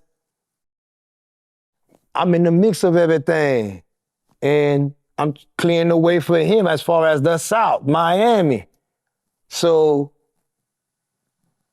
he ain't gonna let a person eat. Let me book you, man. Just let me book you. Tell him to let me get through it, you know? And one of his little soldiers just go ahead and do something erratic. Jimmy's son, Jabu, walked down the street and he slapped Jimmy's son, pop. And it was like, God damn it, man, you know, that's that man's son. Jimmy kind of like got out of the rim of the respect he had earned within the music industry. Like, yo, I'm trying to find these dudes to talk to him and ask him, are you fucking nuts? You know? And he ain't really like, he ducking. Now he just bulletproofing everything up. You can't run up on fool. You ain't getting him. And it's like a lot of Jimmy, you know what I'm saying? It seems like he don't mind suffering for the cocaine situation, but he going through it with some bullshit ass violence situation. So it's like, hey, 50, you know this is bogus. Dudes got love for me and they doing what they doing for me. Come holler, man, you know the story. I got nothing to do with violence. But it's like 50 don't play it as that. All he play is a hostile takeover, but he ain't playing no hostile takeover like Bill Cosby to try to take over Fox News or Stars or Sun. He just doing a hostile takeover on blacks. You know? And I'm out here now and I just be like, what's up, boy? I got 17 scripts. Hi, my movie. They be like, I'm talking to dude Netflix and I'm talking to dude, man, call 50. Man, there's 72 film companies, man. 1,440 cables. Stop doing that. You know? Somebody gotta tell dude, why you keep doing hostile takeovers on just music industry people? It's 1,040 cable company. Go do one like Bill Cosby tried. Well, before Jimmy Henchman's son gets slapped in that whole situation, there was the Mixtape Awards, which actually I was there. I was supposed to get an award. Yeah, you was there. You was there at the Apollo. Mashup of the year. At the Apollo. I was at the Apollo. You ain't never get your award? No, I got it later. Oh, you didn't get the ceremony. You didn't get the ceremony.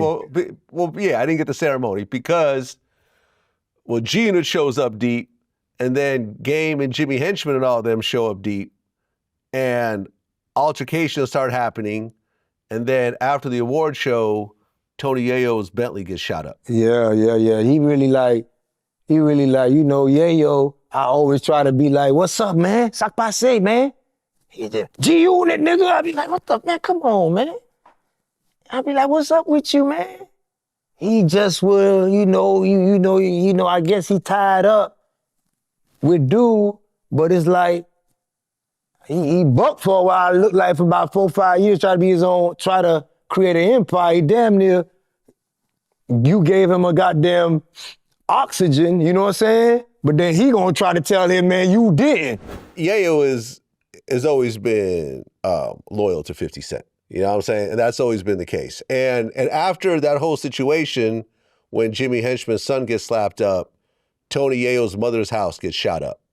And after the paperwork comes out, they're saying that Jimmy Henchman was the shooter. Man, Jimmy, big Brooklyn. Jimmy got Flatbush, he from Vanderbilt Projects. Man, Brooklyn ain't having that. I've been in the system with him and everything, you know what I'm saying? I done seen big Harlem dudes like Lou Sims run shit now. You know what I'm saying? We have everybody down, but Brooklyn really like, they barking. Like, man, big Brooklyn, this what it is on, so he can't know where that come from to just place him. That's why he asking 50, man, come spare me. He got you off of motherfucker, don't touch him. Got you off of don't touch him, Lord, but you spinning it off and just trying to go do you, and like, I ain't doing shit for dude. And it's like, damn, you gonna let him rock like that?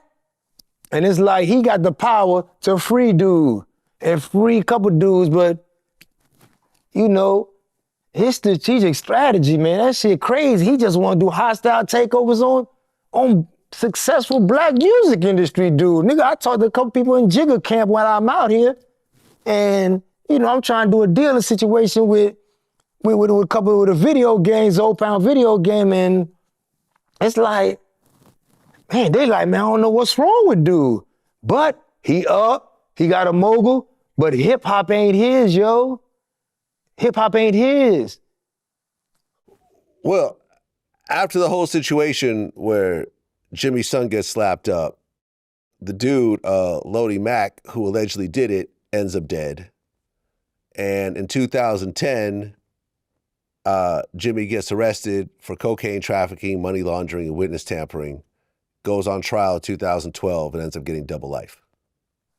Yeah, but he had 3 trials with that violent shit. He had 2 hung jury. You know what I'm saying? Yeah. So the jury ain't really respecting it. I'm sure he know he got to sit down about what, you know what I'm saying, disrespecting with the cocaine and do some time. But that bullshit, like free him 50, like get that violent off that man.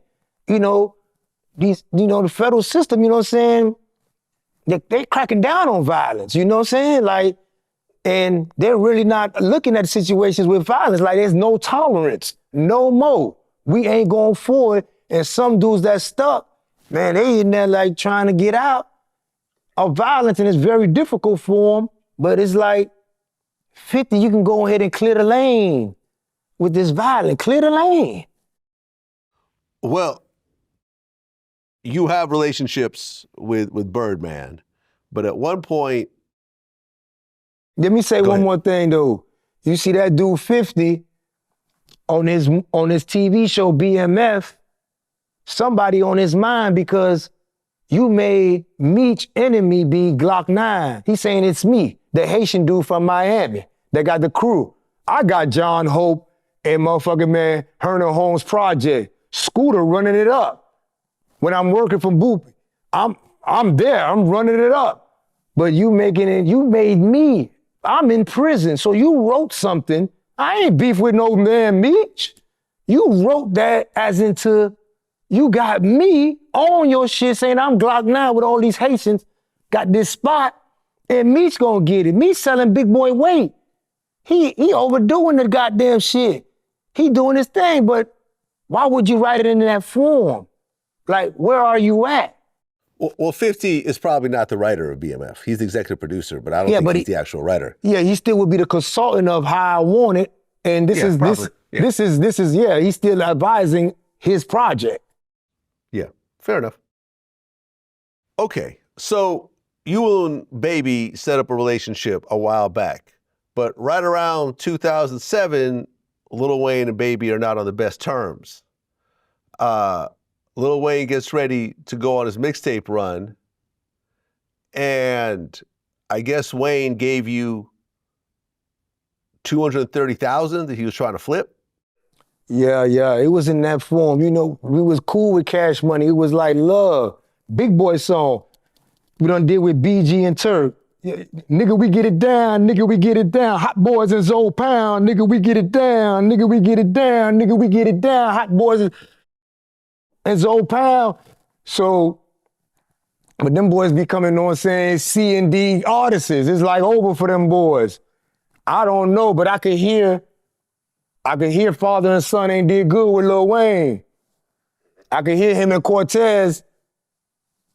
I'm with him. And Universal and Sylvia Rome about to give up on him, you know?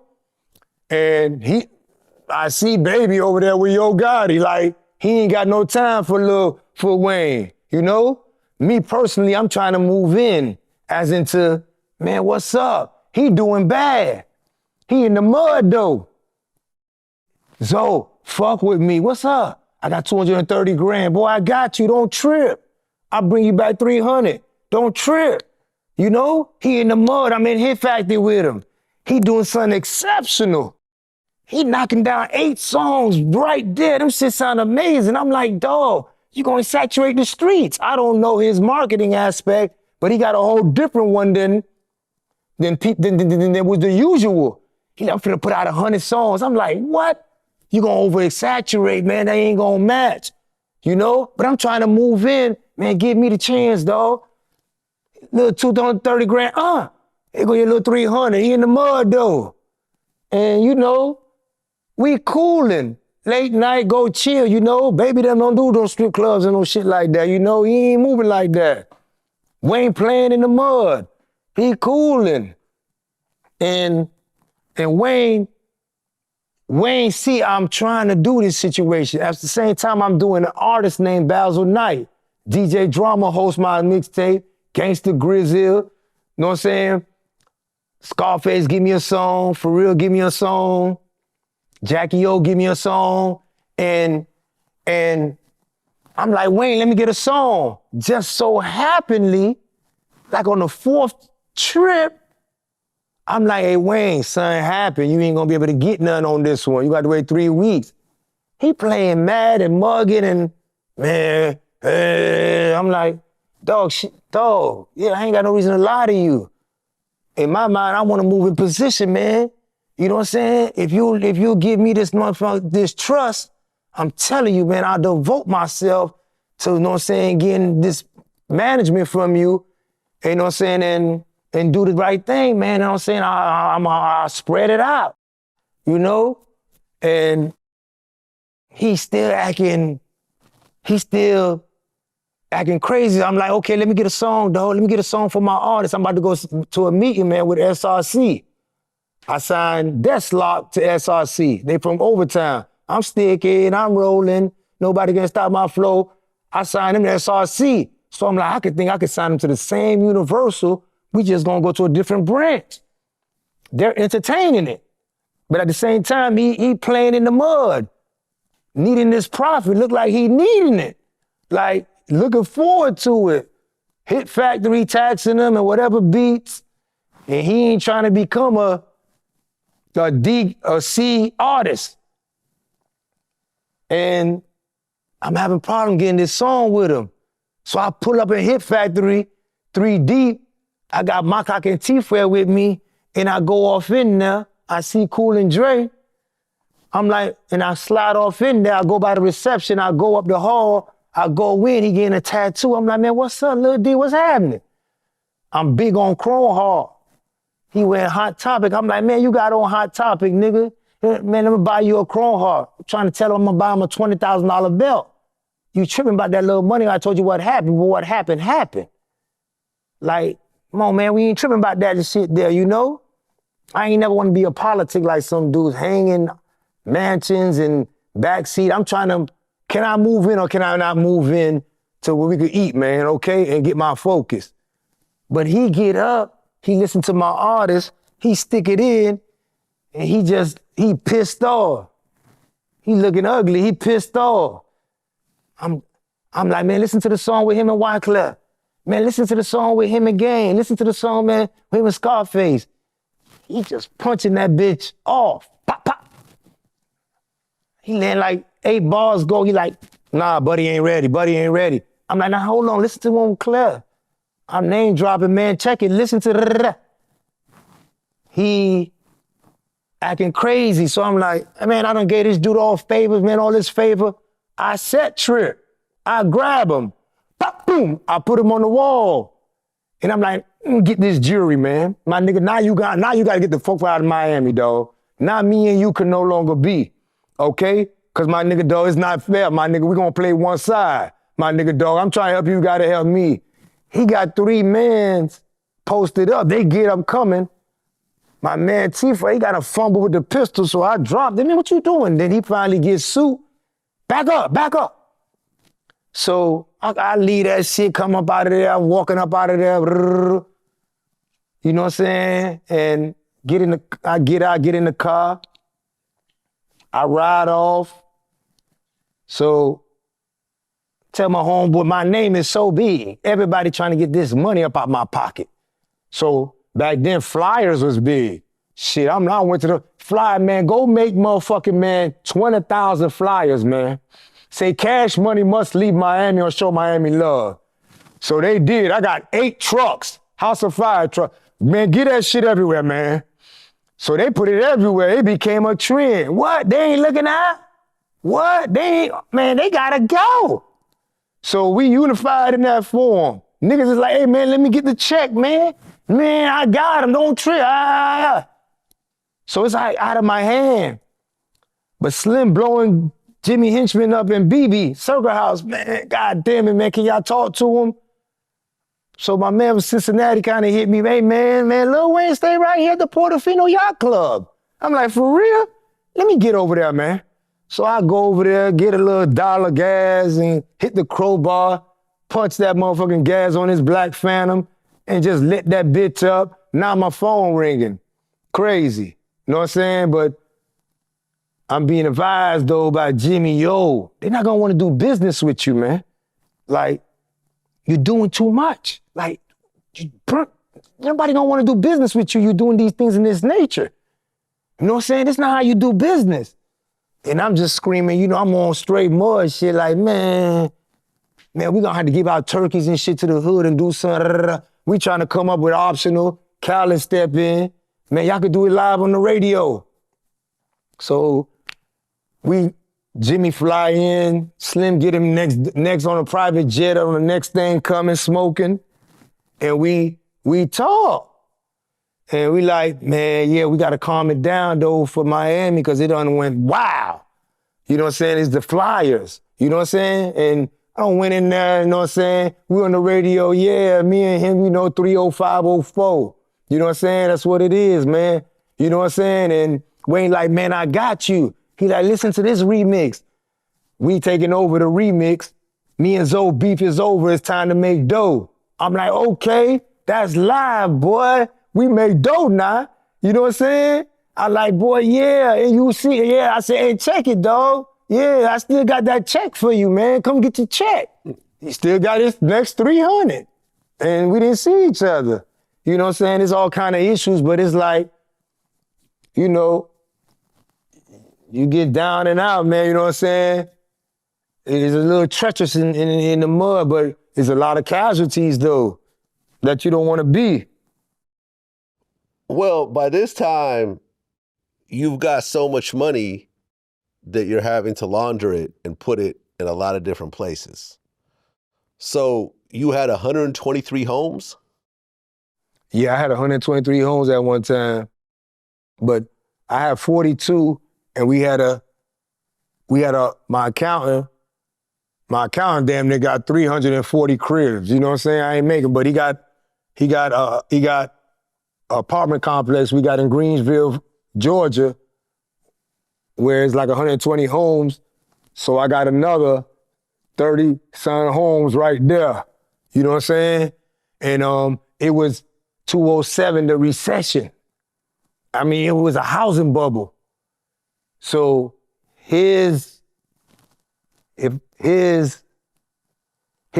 whatever the government or money laundering scheme, his way for me to pay taxes was saying that the equity of the house, if you had a free and clear house, we go buy the house free and clear. 500,000, here go 550.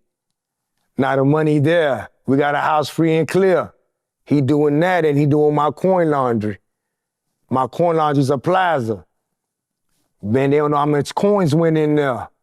So I don't know, I'm not paying attention to no books. My relationship with him is fear. His relationship is intelligence. Gonna find out this shit ain't gonna work. But I'm trying to, I got I got Dairy Queen, 2 Dairy Queen, I got a Subway, I got a club, you know? None of these is becoming profitable for me to check out. You know what I'm saying? I want to check out, but it's not profitable with the lifestyle I'm living, if you know? Well, yeah, you had Little Haiti Coin Laundry, Yeah. Dairy Queens, House of Fire Records, Yeah. a bunch of cars, Rolls-Royce Phantom, Mercedes, Yeah. BMW Yeah. 745s. There's a bunch of people involved in the whole situation of money laundering. There's Graylin, you, Gary Jerome, Lathosia Alexander, and Stacey Ann Maycock. Yeah. Those are your kids' mothers? Yeah, they ended up doing a little 3 years behind that. They ended up getting 3 years behind it. You had a sub-community in Georgia, and there was 400 people involved in your operation at its height. Yeah. And up to this point, you had never gotten locked up or indicted. Oh, yeah. Yeah, you Well, were my pretty favorite, much, my you had nickname, I avoided all wouldn't let this. nobody call me nothing. People try to call me a name, I'd be like, man, call me Zoe. Right. Don't call me none, because it was a million of us. So whoever was telling in the briefing, they always had a problem dictating that. Before that, it was Black Boy. Man, call me Black Boy, man. You know what I'm saying? Like, everybody name. I ain't really want to be single file. I always thought about, since I was young, when we get caught, I see the billboard and everybody picture, I'd be like, damn, they know me. I know them. So I had 5 IDs. Keith Murray, Ali Dusa, Theodore Charles Houston III, Sebastian, Adam, you know what I'm saying? 2 passports, you know? That shit it wasn't much technology then, man. The DMV was sweet, you know? Well, but then at one point, you do get arrested. Yeah. Okay, so you get indicted in LA? I'm leaving the BET Awards. I'm with Breon Prescott and they indict us. Bam! They grab us. Right, because you also get indicted in Miami and New York. Yeah, Miami, New York, they sent me there. They want a piece of the action. Right, and the charges are crazy. There is a kingpin charge. Yeah. A CCE charge, continuous criminal enterprise, conspiracy to distribute 6,000 plus kilos, money laundering, wire fraud, mortgage application fraud. Yeah. You get no bond. Fuck no. 2 cops that were involved in this whole operation ends up leaving the country. Yeah, I wish I was them then. Right. 115 people ended up snitching on you. Yeah. As you're sitting in jail, having all this pile up, how are you feeling? The feds put me in a one-man room for 3 years and 7 months. The story I find me telling other inmates, all we do is war story in there is, boy, it's liquidation time. Everybody just keeping the money, my strength and my power and my dictating of traffic automatically vamoose. Ha! And it's like, man, what's up? Man, what's up? Trying to find a phone, man, you on fire, dog. You hot as a bitch. Man, chill out, sit down, man. Y'all gonna leave me? And it's like, it took me a while to understand the game went on without me. You know what I'm saying? I always thought like I was needed. You know what I'm saying? Like, don't trip, I got you. Every time, you know what I'm saying, you bump on your head, you playing around with dice game, you done went crazy buying Banshee dirt bikes, you know what I'm saying? Went strip club crazy. I'm trying to put a play for you to come home run. And I'm coming through. And it's like, favor for a favor. You kind of find out the G code is like a cookie. Hey man, I did this for you, I did that for you, I did that for you. All right, cool. What you want, a cookie? Like the firefighter get a goddamn benefit. The nurse is like, they got a right to tell me this. The shit hurting within inside as I'm looking 3 years and 7 months like, man, what's up? Huh? Man, ain't nothing. Auntie, what's up? What's up with them 70 TVs back there? Baby, when that happened, I told somebody $5,000. Damn, you too? Hey, yo, what's up with them Roberto Cavalli plates, man? The Versace? Man, that's gone. Man, don't worry about that. Just do your time. Dang.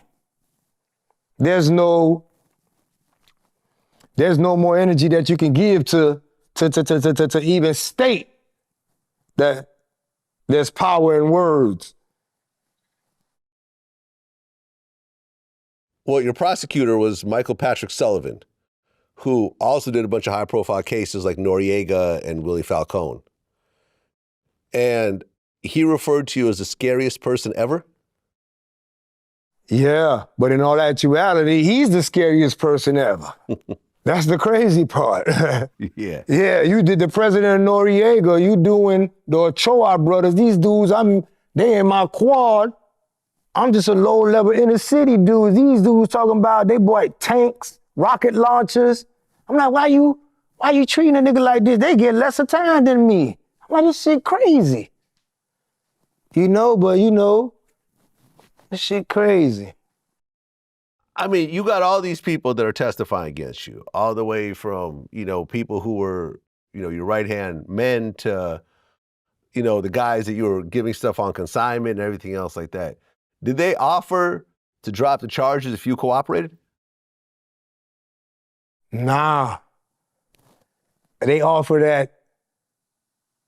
I was 3 years and 7 months. I told my lawyer, do not say none of that. Don't much ask him. We going. I'm on something else. Oh, nah, these dudes gonna have to perform. They gonna have to perform and get this shit here to go home. I'm about to go sit over there with Larry, man. Yeah, fuck that.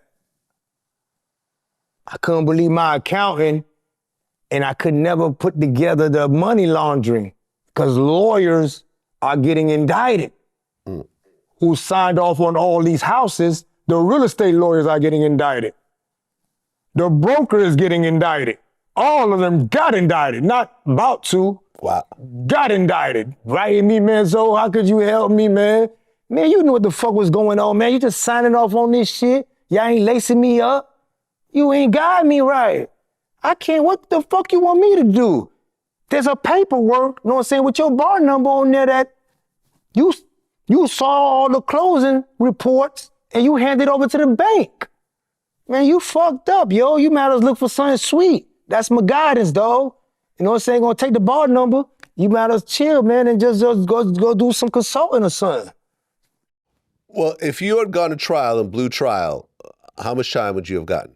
Nah, they ain't tripping. Three life sentences, ain't no, that's it. Ain't no, yeah, you disrespect them like that. Trump got found guilty of 34 charges, man. What the fuck? Man, okay. Yeah, it's gonna be too different. You ain't beat, it's 97% conviction rate, man.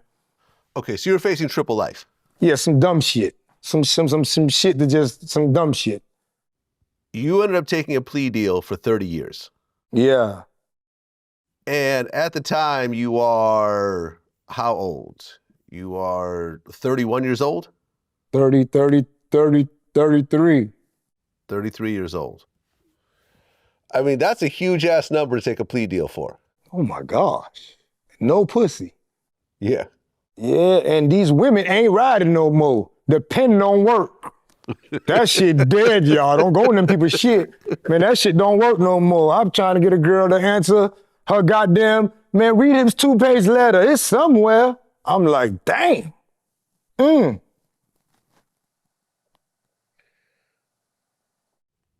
So you ended up accepting the plea deal to avoid the triple life. Yeah. Because even with 30 years, at least you have a release date, and that release date could move depending on what happens with the laws. That part. I mean, same reason why the BMF brothers accepted their 30-year plea. Yeah, I think it's only about 2 people ever tried them with CCE, and they got stuck in there, man. Right.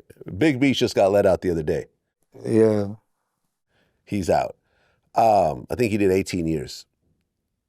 So you accept your plea deal with the feds to do 30 years. If nothing else changed, you would have to do what, 85% of that? Yeah. Okay. So in the best case at that time, you were looking at 25 and a half years. Yeah. How do you swallow that? How do you swallow that? You really get groomed to know how to sit. And you was getting groomed in a different way back then. If you got locked up, you call your mom, niggas, hey man, don't come around here no more, man. You know what I'm saying? If you got out and said, why you ain't bomb me out? Hey man, don't do that. Do your time. Don't call out here, man, know what I'm saying? Because dude always claim you getting them hot on fire because the feds got great intel. And it might be a high rate of suicide going on in a couple of years, man, in jail because the women done said, y'all dead. I'm talking about, I'm asking. I be talking all day in prison. What's up, boy, y'all good? It's income tax check, ain't nobody getting none? No, I can't get it. My first 10, 12 years, boy, I got it. She gave it to me. Boy, they done sharpen up, boy. They ain't fucking with that shit no more. They calling you a loser. So I just be letting them know, man, this how a nigga reading it, dog. And but in prison, I was really like a little headache, really cooling, you know what I'm saying? The warden he gotta come get me and get me off his compound, you know what I'm saying? I'd be like, hey man, you in the way, dog. You in the way. Them boys from Tampa, Jacksonville, you know what I'm saying? St. Pete, all them boys will be like, man, what's up, man? Man, all right, stop talking, man. Holla and see, man, we can run it up. Couple of homosexuals, put that in your ass, man. You know what I'm saying? And we eating, you know what I'm saying? Niggas sending home, send a Greyhound, Did time with Booby, you know what I'm saying? We send a Greyhound bus back.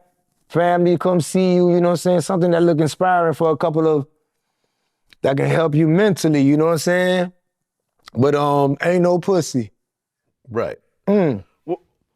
Well, Zoe Pound was a relatively small crew, but when you get to prison, everyone who's Haitian is now a Zoe. Nah, it's a culture. We not on a crew time or nothing. Stories need to be broken down because dudes is taking dudes' work.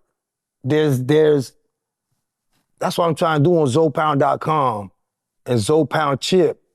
This is work. But all Jamaicans are dread. All Haitians are Zoe. Ask the firefighter, the nurse, and the police officer. He gonna say, man, I'm a Zoe, man. All right? It ain't they shit. It's everybody's shit, all 19 million Haitians. Like, ain't nobody should be claiming no word founder. This is a monkeyer of who I am. Don't change it and try to say you run me and stand there like a pole. Dudes 25-year-old and younger ain't going for it. You know what I'm saying? That's the only coach I want to fuck with. Well, at one point, you get into a stabbing situation. Yeah. In prison. What happens? Yeah, really in the penitentiary, man, they're gonna let you know you gotta feel that steel. You can have a Bible this high. You just put 1,800 dudes together, 1,500 got a life sentence. And ain't going for it. I might as get my resume up here, man. This what it's gonna be. I gotta sleep and knowing I got an elbow. So it's a high situation where the wolves could smell anything going on. You know what I'm saying? Like, it's some money over there. It's some dude over there, you know, and I get into a lot of money issue. I'm from Miami, I'm on money. So I always got everybody we cooling, but it's like, I mostly, as you can see, you know what I'm saying, I sit in the room, I be like writing books. I might have 8 dudes at my door. They just chilling. And I'm just like, man, go get some liquor, man. Go get some go get some weed, man. Go get some K2 for y'all, man. But it's as you gonna go through something, you know? And sometimes them dudes be like, just chill. We got it. They really don't want to lose me. But sometimes I be so furious, like, nah, I done had damn near a bunch of fights, you know? Cause I can go. I can rock. I ain't really tripping. I ain't met him yet. I'm not tripping. But, you know, I caught one with one dude, you know what I'm saying? He's 6'8", he good, you know? But I caught him first though, man. I hit the 190. I put 2 bottles of Vaseline on there, cause I ain't know how to get in really. I threw it on him, know what I'm saying? It burnt them all down. And I went to tapping them. And we going. You know what I'm saying? The mace really ate him up more. You know what I'm saying? And the feds indicted me, sent me to Santa Rosa State Prison. Like, damn. You know what I'm saying? They offered me 10 years, but 14 inmates came and like, nah, man, it ain't going down like that. And you know, fool, he wasn't on that trying to testify on me. He trying to get a check. So they offered me a year. I jumped on it. Man, let me get that. Thank you. Oh my gosh, it's over with. I'm cooling, man. So, you know, you got everybody in this box. That shit is miserable, man. That shit miserable at its finest, yo. Well, Kodak Black wrote you a letter while he was locked up? Yeah. I think Kodak Black wrote me a letter like, boy, what's up? The grass is cut. He could see the snakes and the worms. I gave him a jack, boy, he in Atlantic. Ain't no features on there for him. Ain't nothing going on. He telling him don't do songs with he doing it. He could see, but he thought he gonna run down 4 more years. But I'm just on one thing, my book, The Hip Hop Black Republican, man, Kodak, don't listen to these niggas, man. Scream Trump like never before, yo. Man, blow that shit, dog. Man, don't listen to him, man. Call him big homie, everything. Man, that nigga got a power that just, it's over with. Them niggas gonna leave you rotting in here, man. It's over with, man. They like, do you want a cookie, dog? That's it. It's over with, man. Go ahead. Yeah, he gets pardoned by Trump. Big boy move. Yeah. Big boy move. Well, you're supposed to do 30 years, but you filed a motion that got 12 years off your sentence. Yeah. I filed a motion, more organizer, leader, you know what I'm saying, of my accountant that I really, you know what I'm saying, have nothing to do with it. He's the organizer, leader, you know what I'm saying. Had a little situation with him, signed on the houses, and they granted the motion and gave me a supervisor manager and not organizer leader of that scheme. Mm. Okay, so that turned your sentence from 30 years to 18 years. Yeah. So then, about a few weeks ago, you end up getting out. Yeah. You end up doing 18 years total in prison. Yeah. When you found out your release date, how'd you feel? Man, I said, boy, they ain't really gonna let me out because dudes hating. Man, they ain't gonna let you out, man. You know, the feds, they kind of hard on me now. If I go to a gas station, if I go to goddamn it, man, I'm saying, to McDonald's, I'm gonna go to this little sushi restaurant or something, they tripping. But it's like, I can't believe this internet situation. Boy, ain't nobody got a good name. It's like, I be looking at this situation in comments, but I'm glad they be looking, because podcasts, like, you have power, you know? And it's like, it's new, but I'm glad they be looking and to know, okay, explain what happened, 80s, 90s, 2000, But it's like, I love 25-year-olds and under. That's why I like to see Jim Jones. I'd be like, man, you with a 17-year-old? 19? Because I'm not into trying to change his era. The day you walk out of prison, 18 years later, the whole world has changed. What is the biggest shock as you're walking out of those, those bars? My biggest shock is my kids. They in college. I hug them. I hug my homeboy. I grab my mom and hug her. I hug them on saying all the homies that holler at me. And I'm just like, boy, this is real. Let's get the fuck from around here. And what it was, damn it, McDonald's fries and chicken nugget. I'm like, man, let me grab that right quick. Oh my gosh. Give me a phone. And I'm just like looking, and it's just like, man, I can't get fucked over in the game like that no more, boy. And it's like, I can't go to Miami because 115 dudes testified on me. They like nowhere to put you. We're not putting you there. So went to New York, you know what I'm saying? They let us all, drive to New York, and it's like the drive of just being able to just chill. It's like, ain't no way. It's like an endorphin hit because you got to know where all the players at in prison. It be going down, you know what I'm saying? Dudes wake up on a different side. You got to respect it. You ain't got a celly. He farting, he acting up. He doing all this shit. You trying to say, hey, man, don't do this. Hey, man, yeah. He got health reasons, and I'm telling him, you can't do that. You can't fart, my nigga. You know what I'm saying? You can't do that shit. And we ain't coexisting, you know what I'm saying? I done been to like 2,000 cellies, and it's like, that was my piece. Like, man, I'm cool, but it's like, damn, all I need is a king-size bed, man. And get a king-size bed, and it's like, man, a nigga can't get played out of, man, nigga can't get played, man. Fuck no, that shit miserable, Vlad, you hear me? Miserable, man. Yeah. Do you know that there's 355 million people in America? There's 3 million locked up. Not even 1%.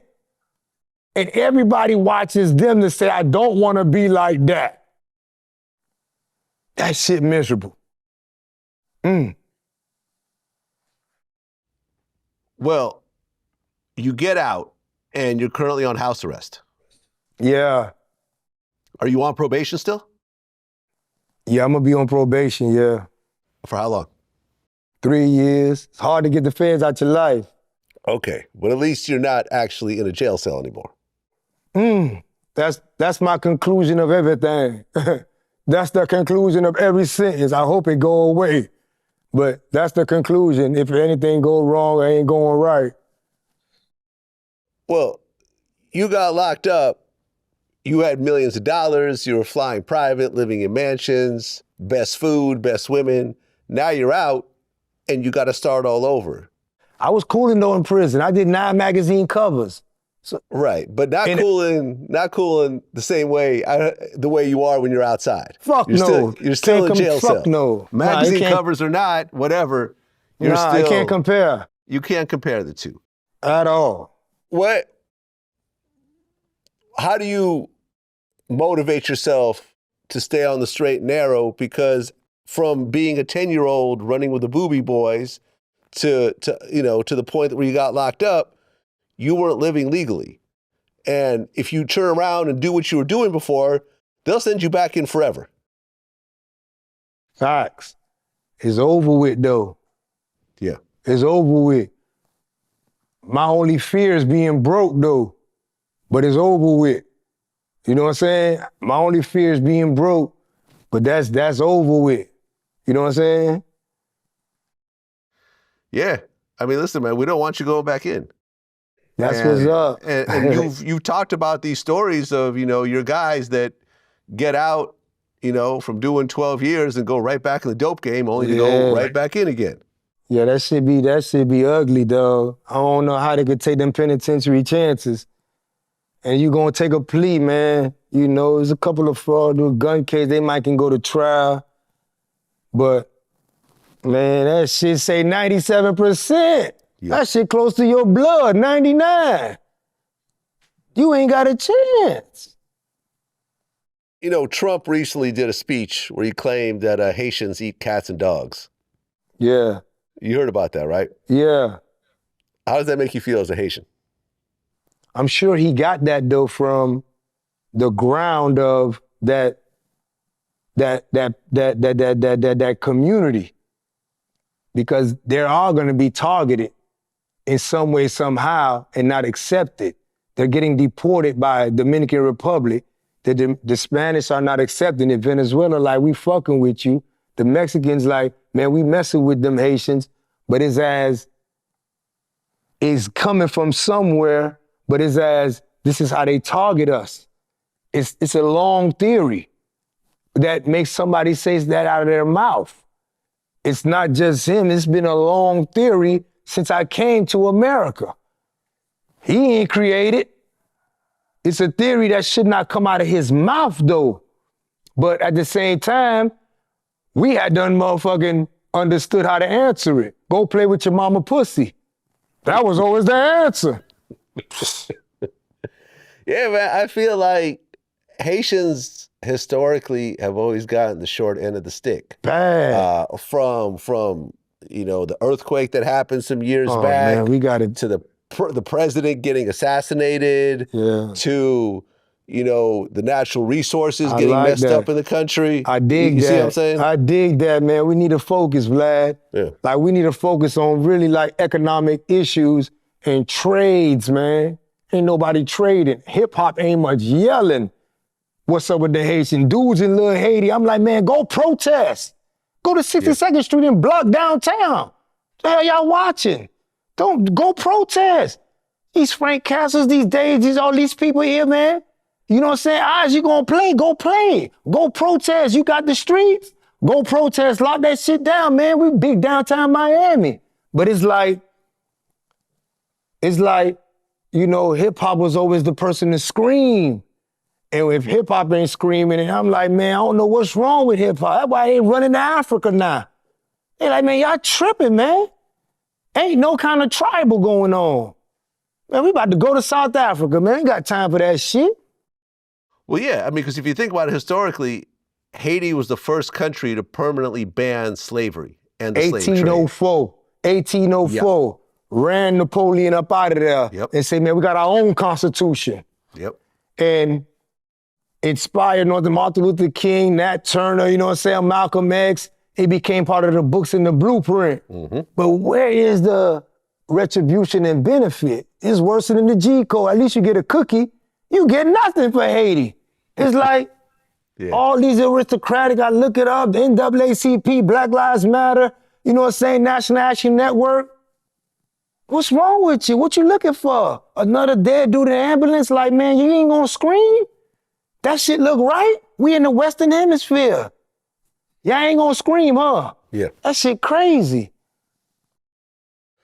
Well, look, Ali, Zoe, Adam, man, I'm glad you're out. I've been hearing about Zoe Pound forever, and there's always been a lot of myths and speculations and rumors and everything else like that. But to actually get it from the horse's mouth to break down the whole story, truly appreciate it, man. Yeah. You know, I'm glad you're out. Yeah. Please don't do anything to put yourself back in, because I've interviewed a lot of jail dudes like Blue Boy who would get out and would get caught with a gun or something stupid, and then now they're back in. Yeah. I don't want that to happen to you. Yeah, man. My man Versace, man, he was just with Jay-Z, he back in. Yeah, so just stay out the way, man. That part. You know, just do your legal shit. Yeah. Do your interviews. Whoa. You know, get back in the entertainment industry in whatever way you do. Okay, bro. You know, raise your kids. You know. Go get you a nice woman or two or four, however you want to do it. I'm in it, dog. I'm in it, man. Hey, and just enjoy being out, man. Enjoy being out. You can get me with Megan Thee Stallion? I don't know her personally, but you know, you can DM her. I'm trying to get, man, that shit don't work, man. I need you to say, hey, you trying to get I a don't sit know her. down. I don't know her personally. I'm Megan, trying to I say, don't know. get me with Megan, man. Aim high, man. Yeah, Aim high. yeah. You never know. You Yeah. never know. Well, Ali, man, appreciate everything, man. All the best. Yo. That's what it is. Yeah. Peace. Yo.